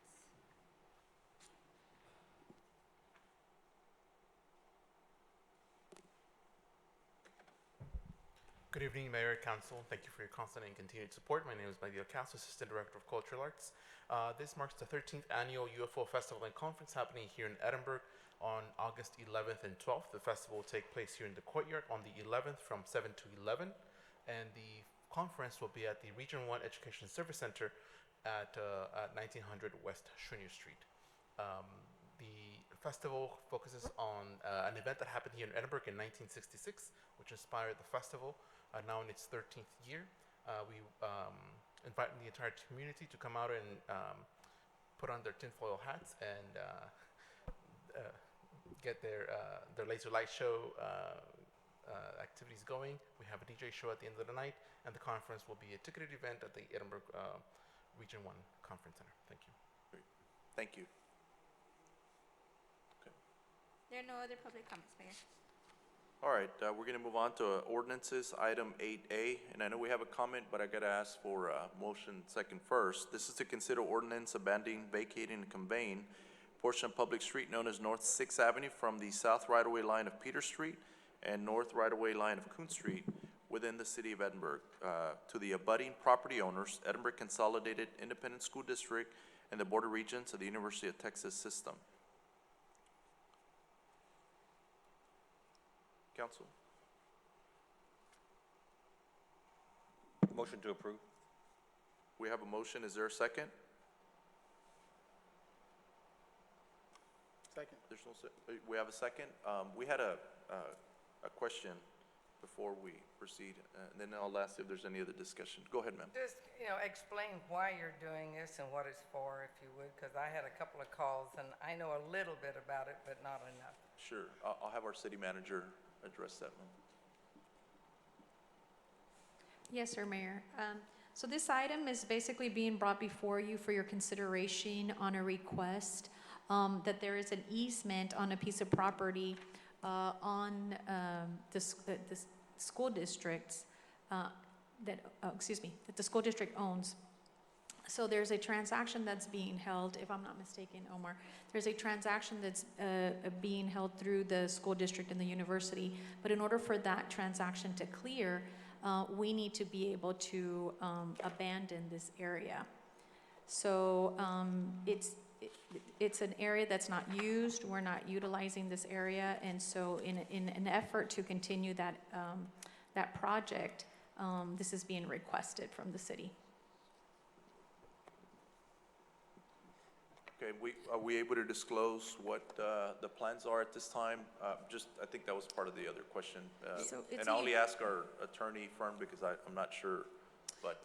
It's a utility easement, I think, that's on that property that the school district owns. But you're right, so the overall project, this relates to the Midtown Development Board. I mean, this has been ongoing for several years. Right. UTRGV is looking to build student housing facilities and other related facilities in this area. They are purchasing property from the school district and from the city to make one contiguous tract where they can do this development. But right now, there's a road that bisects. Got it. And so this is an abandonment of that road. Of that section. Exactly. Of the So road. they can have that entire property to do the facilities. All part of the development, yeah. That's correct. And this is on the north part on Peter Street.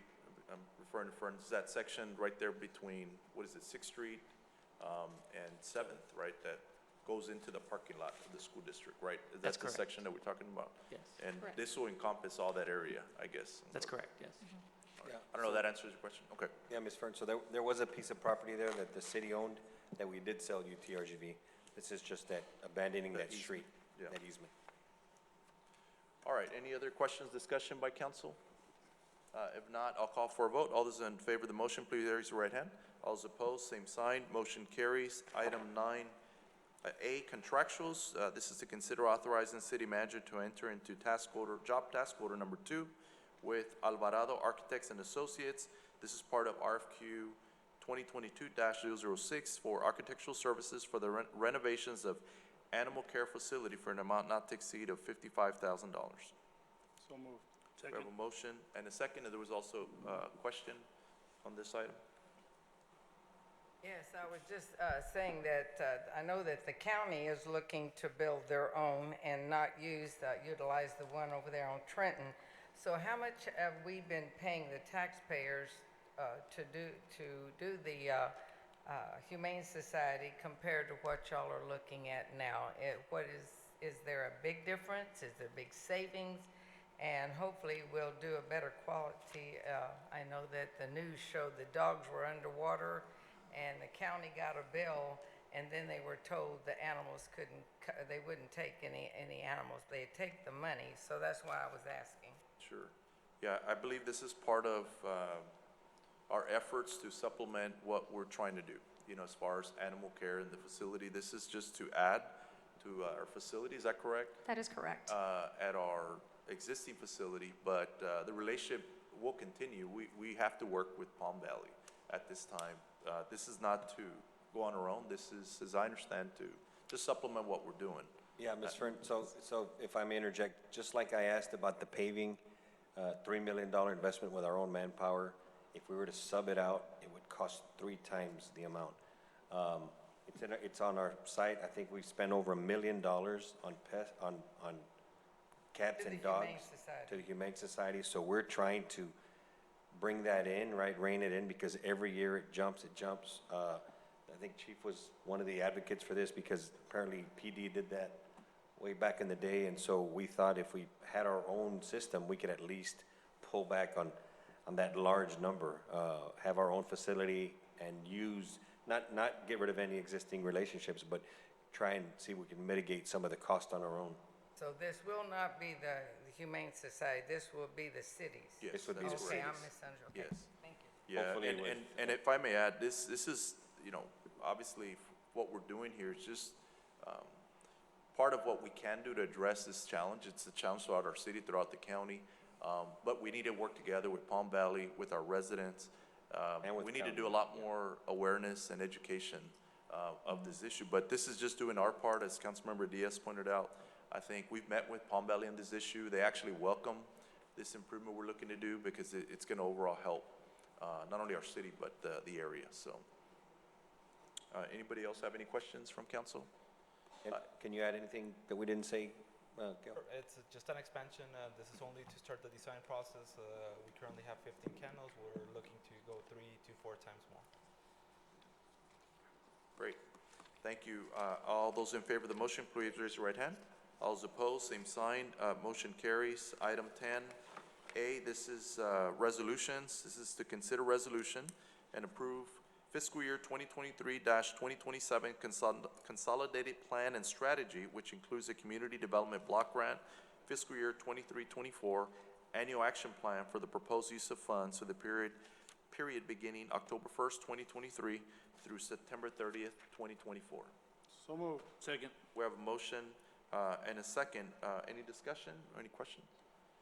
I just had a quick question, Ms. Garza, on the, I noticed that there was a couple of projects, I say city projects, I just wanted to make sure that those departments, that we include them in our budget. We're going to have a match, is that correct, for those projects? So, good evening, Marisa Garza, I'm the Director of Grants Administration. The projects that were submitted for consideration was at a larger amount. However, we did work with the departments when we were strategizing on how we were going to move forward and fund them. And they are able to phase these projects out. So it just depends on the proposals that come in at the time. If it does go over the allotted amount, then yes, you will have to, at that time, then look at other sources of funding. And I know it's a Brennaline Cedar Drainage Project, right? Correct. And then there's a sidewalk improvement project. Yes. Can someone So speak they're about all, that? they're all able to be scaled Oh. back as well, and Okay. including the sidewalk project. We did meet with Public Works with Mr. Vince Romero Okay. and Mr.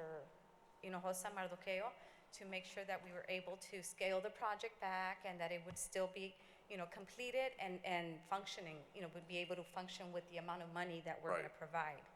I don't know if you want to. I just wanted to ask city management to keep these projects in mind as we're going through a budget process. What'll happen is if they get funded and then we don't appropriate funds on the city side, the residents are gonna be asking, okay, where are we finishing? So I just wanna make sure as we accept this or these projects that we also commit to the city funding. Yes. Because, And we do we have wanna those make sure these- discussions, Mayor, Yeah. with the directors, department heads, as far as making sure that they're budgeting Right. any difference that they, Yeah, we and I- can and- foresee. And I would highlight these, Ms. Ayala, Yes. on the budget when we're reviewing them, it's for council's consideration, because these will be tied to, these are federal monies, and so, we want to make sure we comply, so. That is correct. Yes, thank you, Mayor. All right, there's no other questions. All those in favor, please raise your right hand. All those opposed, same sign. Motion carries. The next item B is consider approval, not a resolution, of the American Rescue Plan Act, ARPA, Coronavirus, State and Local Fiscal Recovery Funds Program Budget Amendment. Council, So move. Second. we have a motion and a second, and I believe there was a question on this one as well. Ms. Fern. I'm sorry. Excuse me, just a second. Yeah, because it shows here the city has received a total of $27,132,536 in two separate allocations. One was in September 21 and one was in August 22. How much more of the COVID money is out there that seems to be always dwindling in? Does it ever end? And I know that between the school district, the county, and the city, it's easily spent. I mean, and I know these are tax dollars, wherever they're coming from. And someone wanted me to ask, how much more are we going to keep going? And I said I didn't know. I'll have our city manager address that, Ms. Fern, but I think this is the last amounts that were provided, yeah. That is correct, Mayor. We at this did time. receive only 2 allocations, Ms. Yeah. Fern, and we are currently trying to get the council's input as well as present some items that have come up for the projects and for the funding. So we're trying to leverage the monies that have come in. We still have some time to expedite some of these projects and move forward to, I believe, through 2026, if I'm not mistaken. So you might see these items come up from time to time as they come up. Again, like I mentioned, we want to try to leverage the funding that has been allocated to the city based on the needs of the community and the input from the council.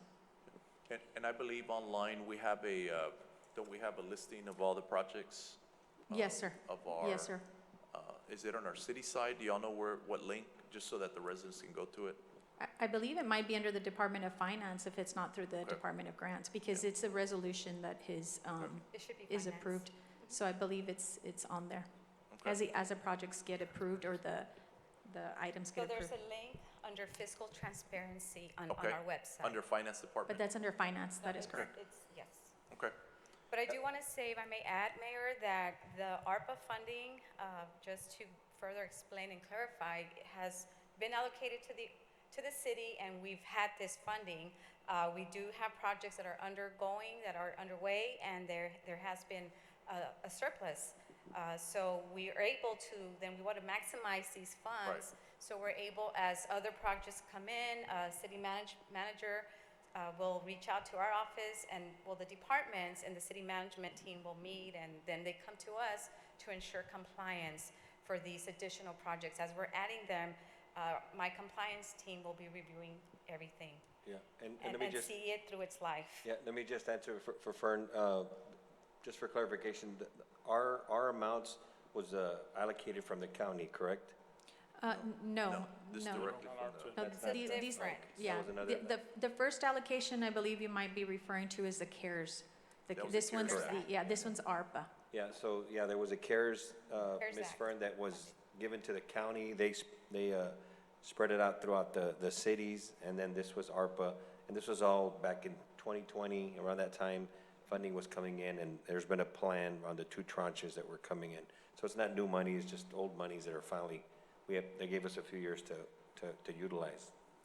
And I'd like to mention too, as Ms. Garza made comment, that as the projects are being complete, believe it or not, sometimes we do have some monies left over. So we need to reallocate those so that we can leverage them and at least put them towards another project that we foresee that is needed here in the city. So just so you know, so you will continue seeing these from time to time, but hopefully, you know, some of these projects get completed sooner than later.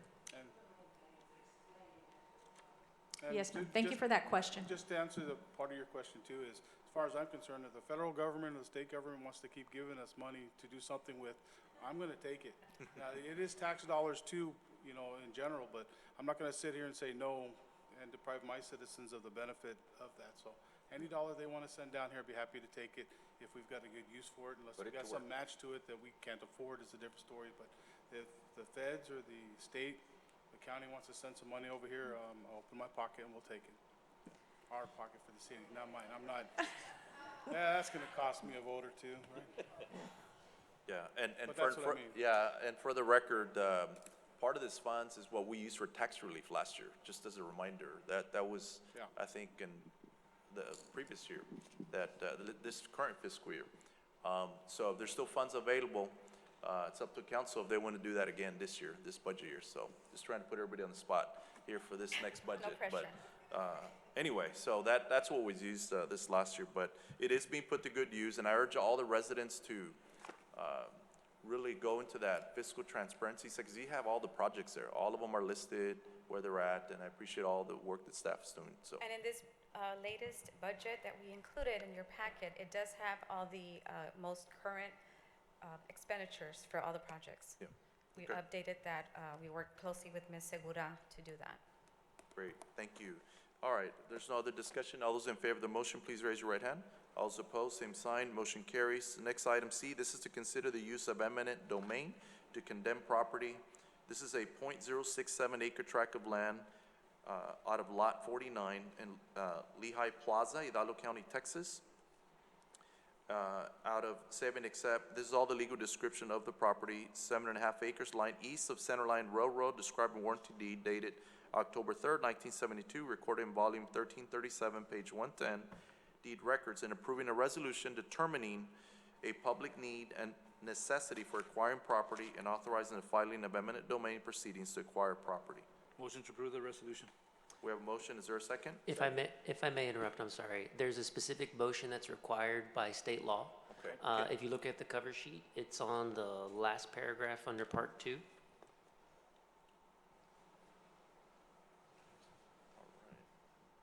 You gonna read it, Johnny? You want me to? Go ahead. Is that, Well, so you started want to making a motion. specifically add on the hike and bike trail or what? Yeah, so the state law has a specific, you know, phraseology that you need to use when making the motion to approve this resolution.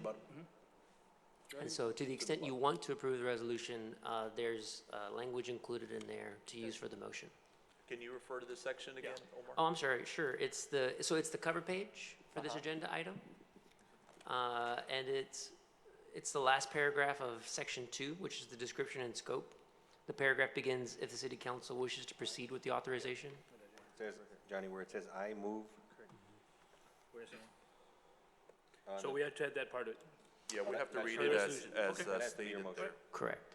Okay, we'll ask for the approval for the resolution where it states, I move that the city of Edinburgh authorize the use of the power of eminent domain to acquire the property described in this agenda item for the public purpose of constructing and operating a hike and bike trail.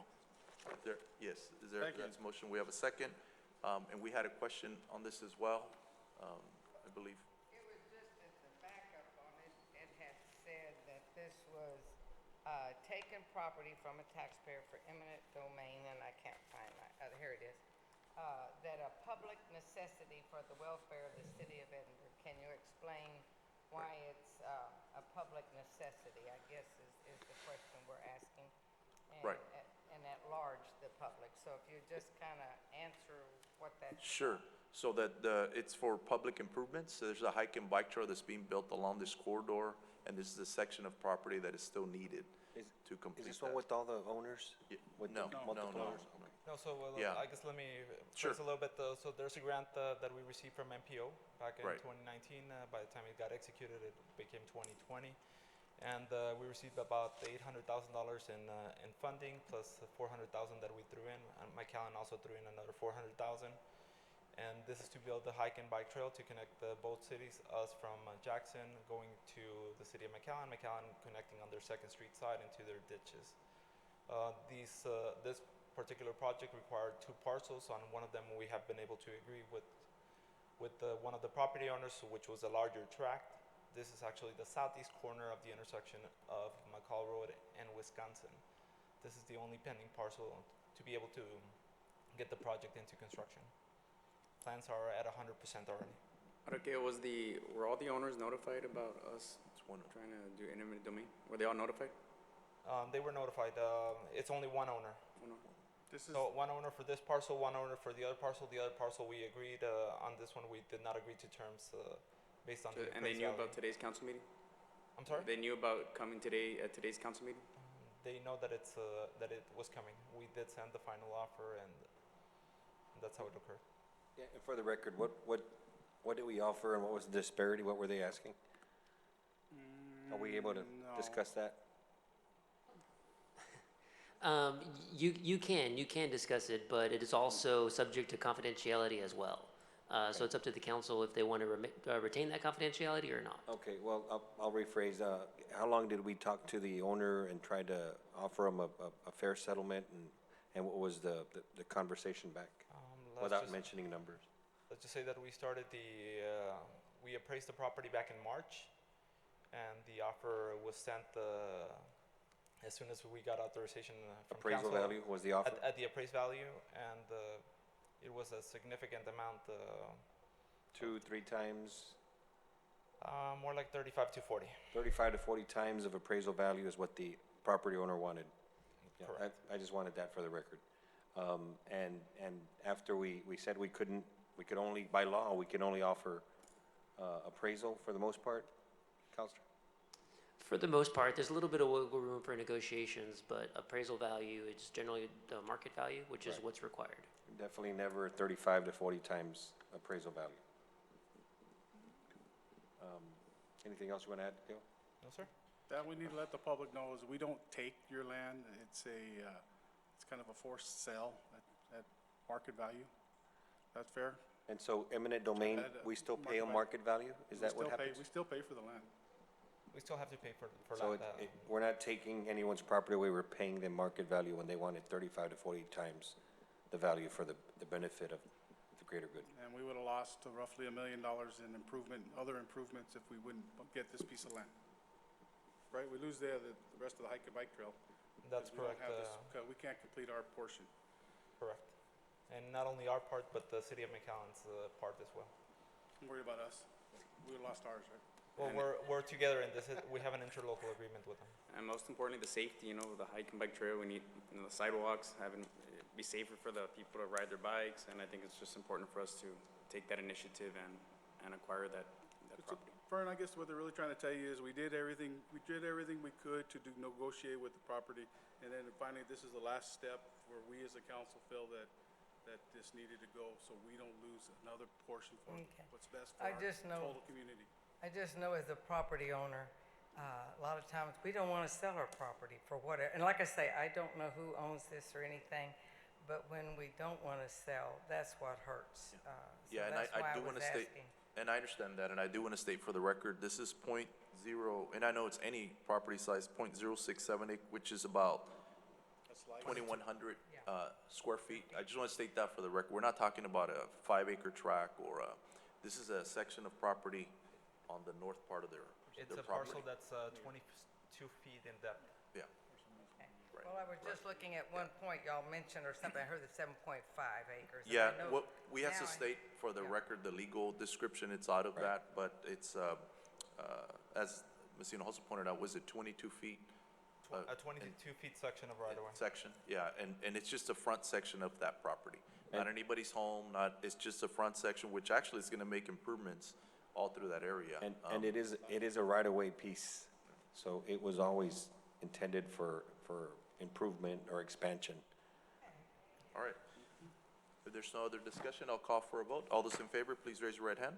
All those opposed, same sign. Motion carries. We're gonna move on to item 11, economic development. We have item A, consider approval of sponsorship from the Edinburgh Economic Development Corporation to the City of Edinburgh Library and Cultural Arts Department to sponsor the South Texas International Film Festival in the amount of $10,000. So moved. Second with discussion. Motion to second. Go ahead, sir. Mayor, just want to ask, who's here, just Rado? Is this the maximum that we're able to assist for the film festival, or how did we come up with this amount?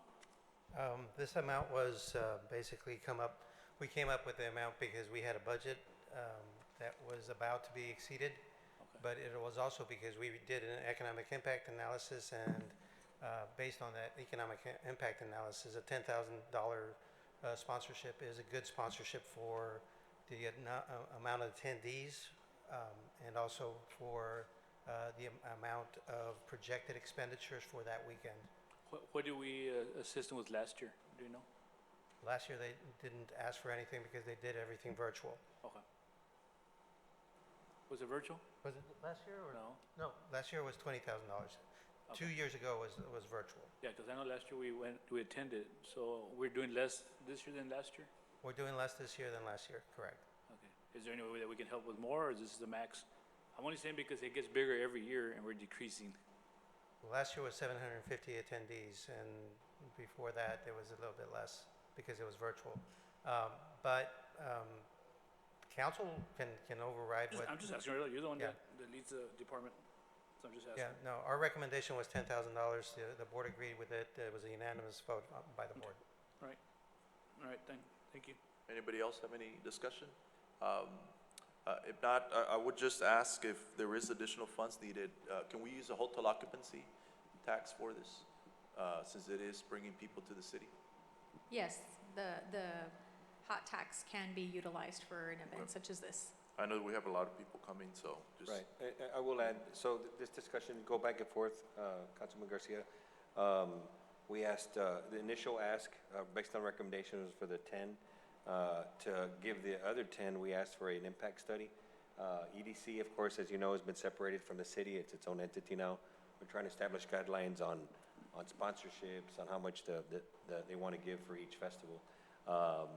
To be fair, the cultural arts didn't know about the economic study, but there's other festivals that has a much greater economic impact that I'm sure now they'll know to come educated with guns loaded, asking for the sponsorship.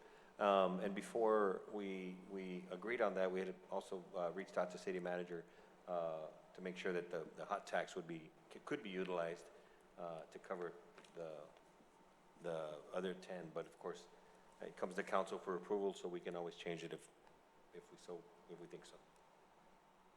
All right, any other questions? If not, call for the vote. All those in favor of the motion, please raise your right hand.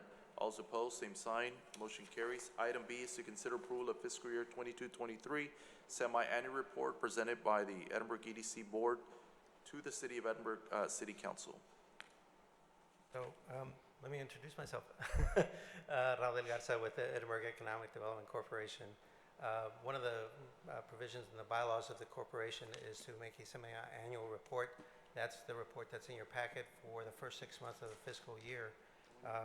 What I can do is just go through some of the highlights of the first 6 months. Number one was the hiring of the executive director, which is myself. And then that was in November of 2022. In March, which is the month number 6, is when I first started hiring staff. So between November and March, it was basically myself and then the assistance of the city manager staff. And then we were negotiating the sale of 2 EDC-owned buildings that closed at that time. And we also had 5 transactions within the North Industrial Park that were being negotiated, and some of those have already closed. Some of those are pending closing in the next couple of days. We were also considering various properties for EDC office space. We have implemented some guidelines for the incentive policies. We have established a commercial recruitment program, an industrial spec building program. We've increased marketing in social media and print media. We've been upgrading the EDC website. We've participated in several conferences that have led into numerous leads and prospects that are increasing our networking opportunities as well. We've been exposing the community to many retailers, developers, brokers, and of course lawmakers in the legislative session. We've put on the Red, White, and U job fair earlier in the year. We put on an entrepreneurship boot camp, which was in partnership with Workforce Solutions. We're going to continue to do those kind of job fairs and boot camps. And we've also started the small business assistant programs through Lift Fund and also with partnerships with the SBA. Those are some of the highlights. I can go into more detail, but the detail is outlined in the next 6 pages in your packet. Anybody on council? And thank you for providing the information beforehand. It is very helpful, the packet for our review. Does anybody on council have any questions or comments or anything? I only have one question. Mr. Garza, I know, as was mentioned, the EDCs now, you have your own office. It's not a city department anymore, but is our finance going to continue handling all finances for the corporation, or how's that going to work? So there's still an agreement between the city and the EDC in terms of So that's going to services. continue, the oversight as far, or the just handling all finance? Yeah, finance will still handle the books, if you will. Okay. Our engineering department can still help us in terms of some of the planning that we do. City manager staff is available to us for a lot of the different projects that we're working with.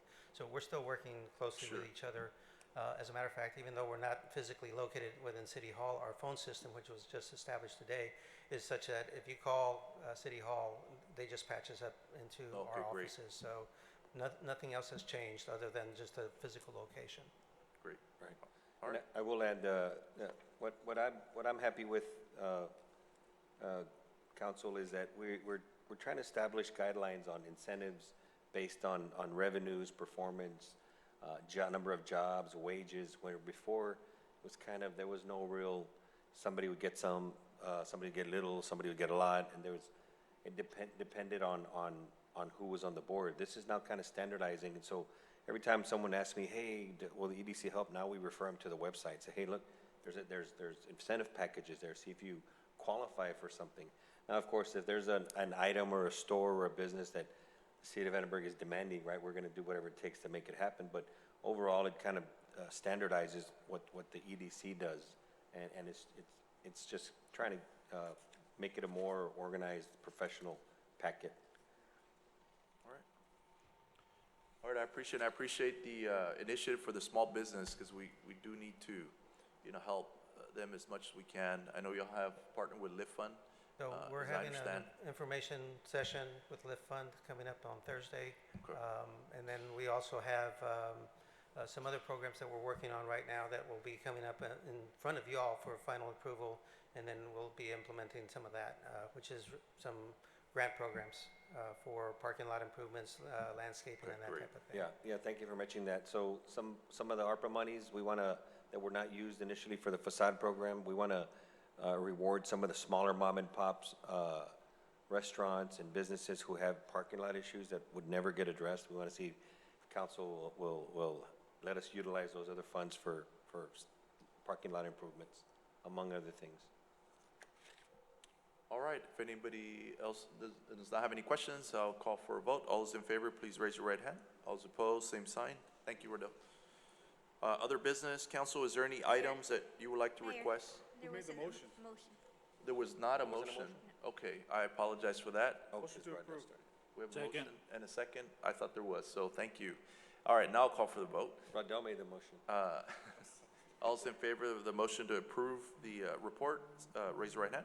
All those opposed, same sign. All right, now that carries. Thank you. All right, 12, other business. Council, is there any items you would like to request city manager to place on the next council meeting?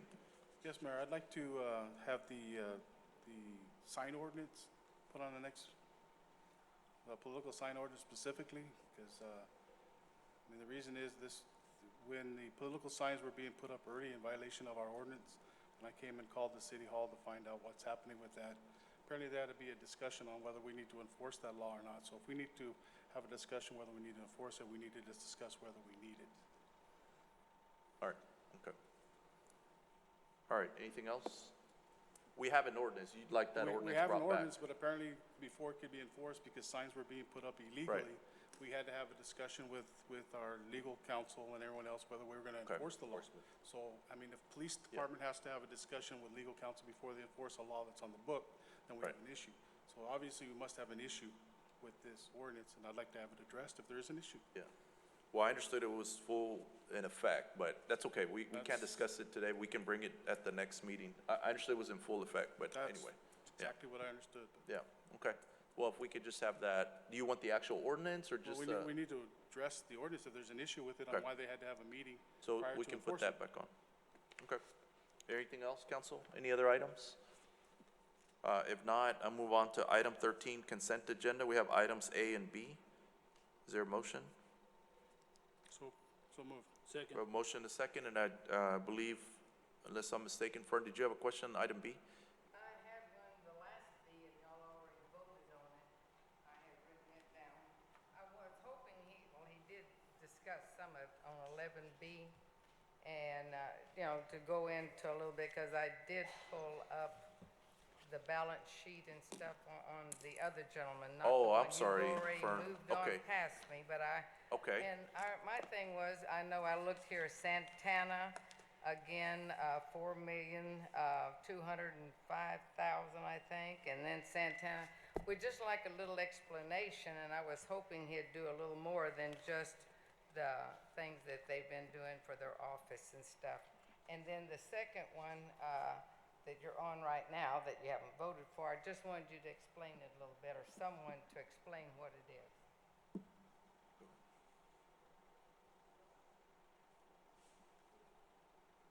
Good evening, Mayor. Marisa Garza, Director of Grants Administration. So we are bringing this item back. This is a substantial amendment to our 2019 Annual Action Plan. We are reallocating a surplus of funding that came in through the coronavirus. It was a special allocation through the CDBG coronavirus funding from the U.S. Department of Housing and Urban Development. We had funded several projects, and there was also a surplus on their end. And so we basically recaptured the funding. The last time it was before you, it was to do a public hearing. We went through our 30-day comment period, and now we're back here to finalize and approve the subrecipient agreement with Amigos del Valle.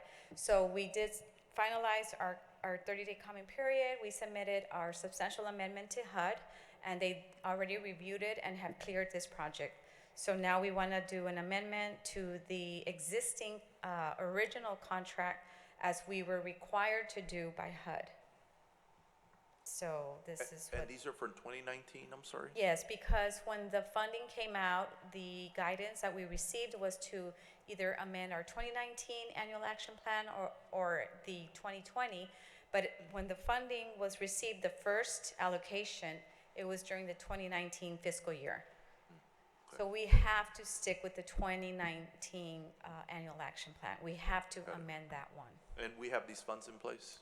Yes, yes, Yeah, it's just a surplus of funding from projects that did not use their funding. So Amigos del Valle did express a need for the Meals on Wheels program, and that is why we feel confident that when they receive the funding, they'll be able to spend it on time and within the performance period that we were given.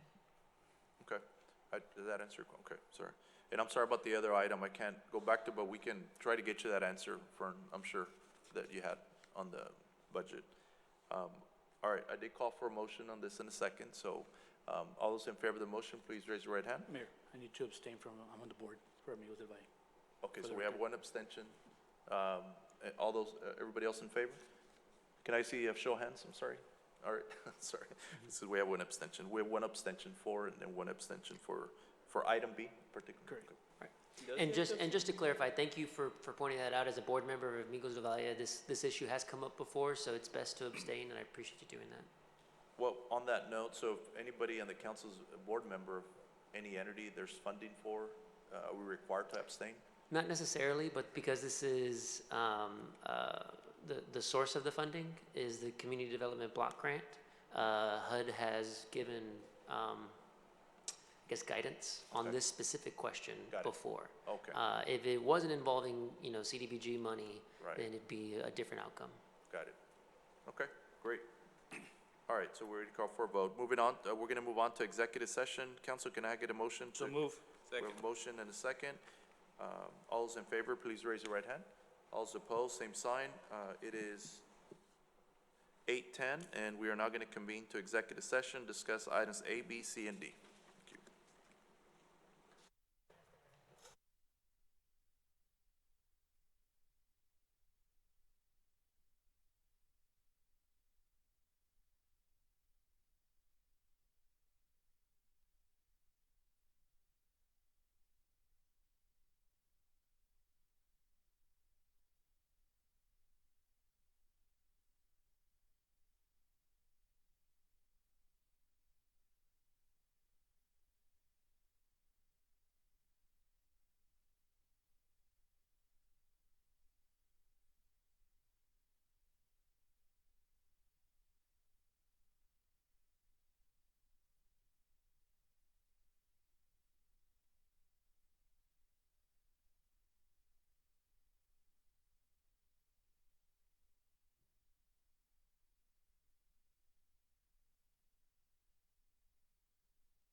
All right, we are now back from closed session. Can I get a motion to reconvene? So move. Second. We have a motion and a second to reconvene. All those in favor, please raise your right hand. All those opposed, same sign. Motion carries. Just wanted to state that there was no action taken in executive session. Counselor, I think we have an item we need action on. Yes, Mayor, based on the discussion, I would recommend a motion on item B. The motion being to ratify the EEDC's purchase agreement for property with Nicho Produce on the terms discussed in executive session. So move. We have a motion, second. Any discussion? If not, all those in favor, please raise your right hand. All those opposed, same sign. Motion carries. Any other action needed at this time? No other action needed, Mayor. Okay, got a motion to adjourn? Motion to adjourn. Motion, second. All those in favor, please raise your right hand. All those opposed, same sign. We're adjourned.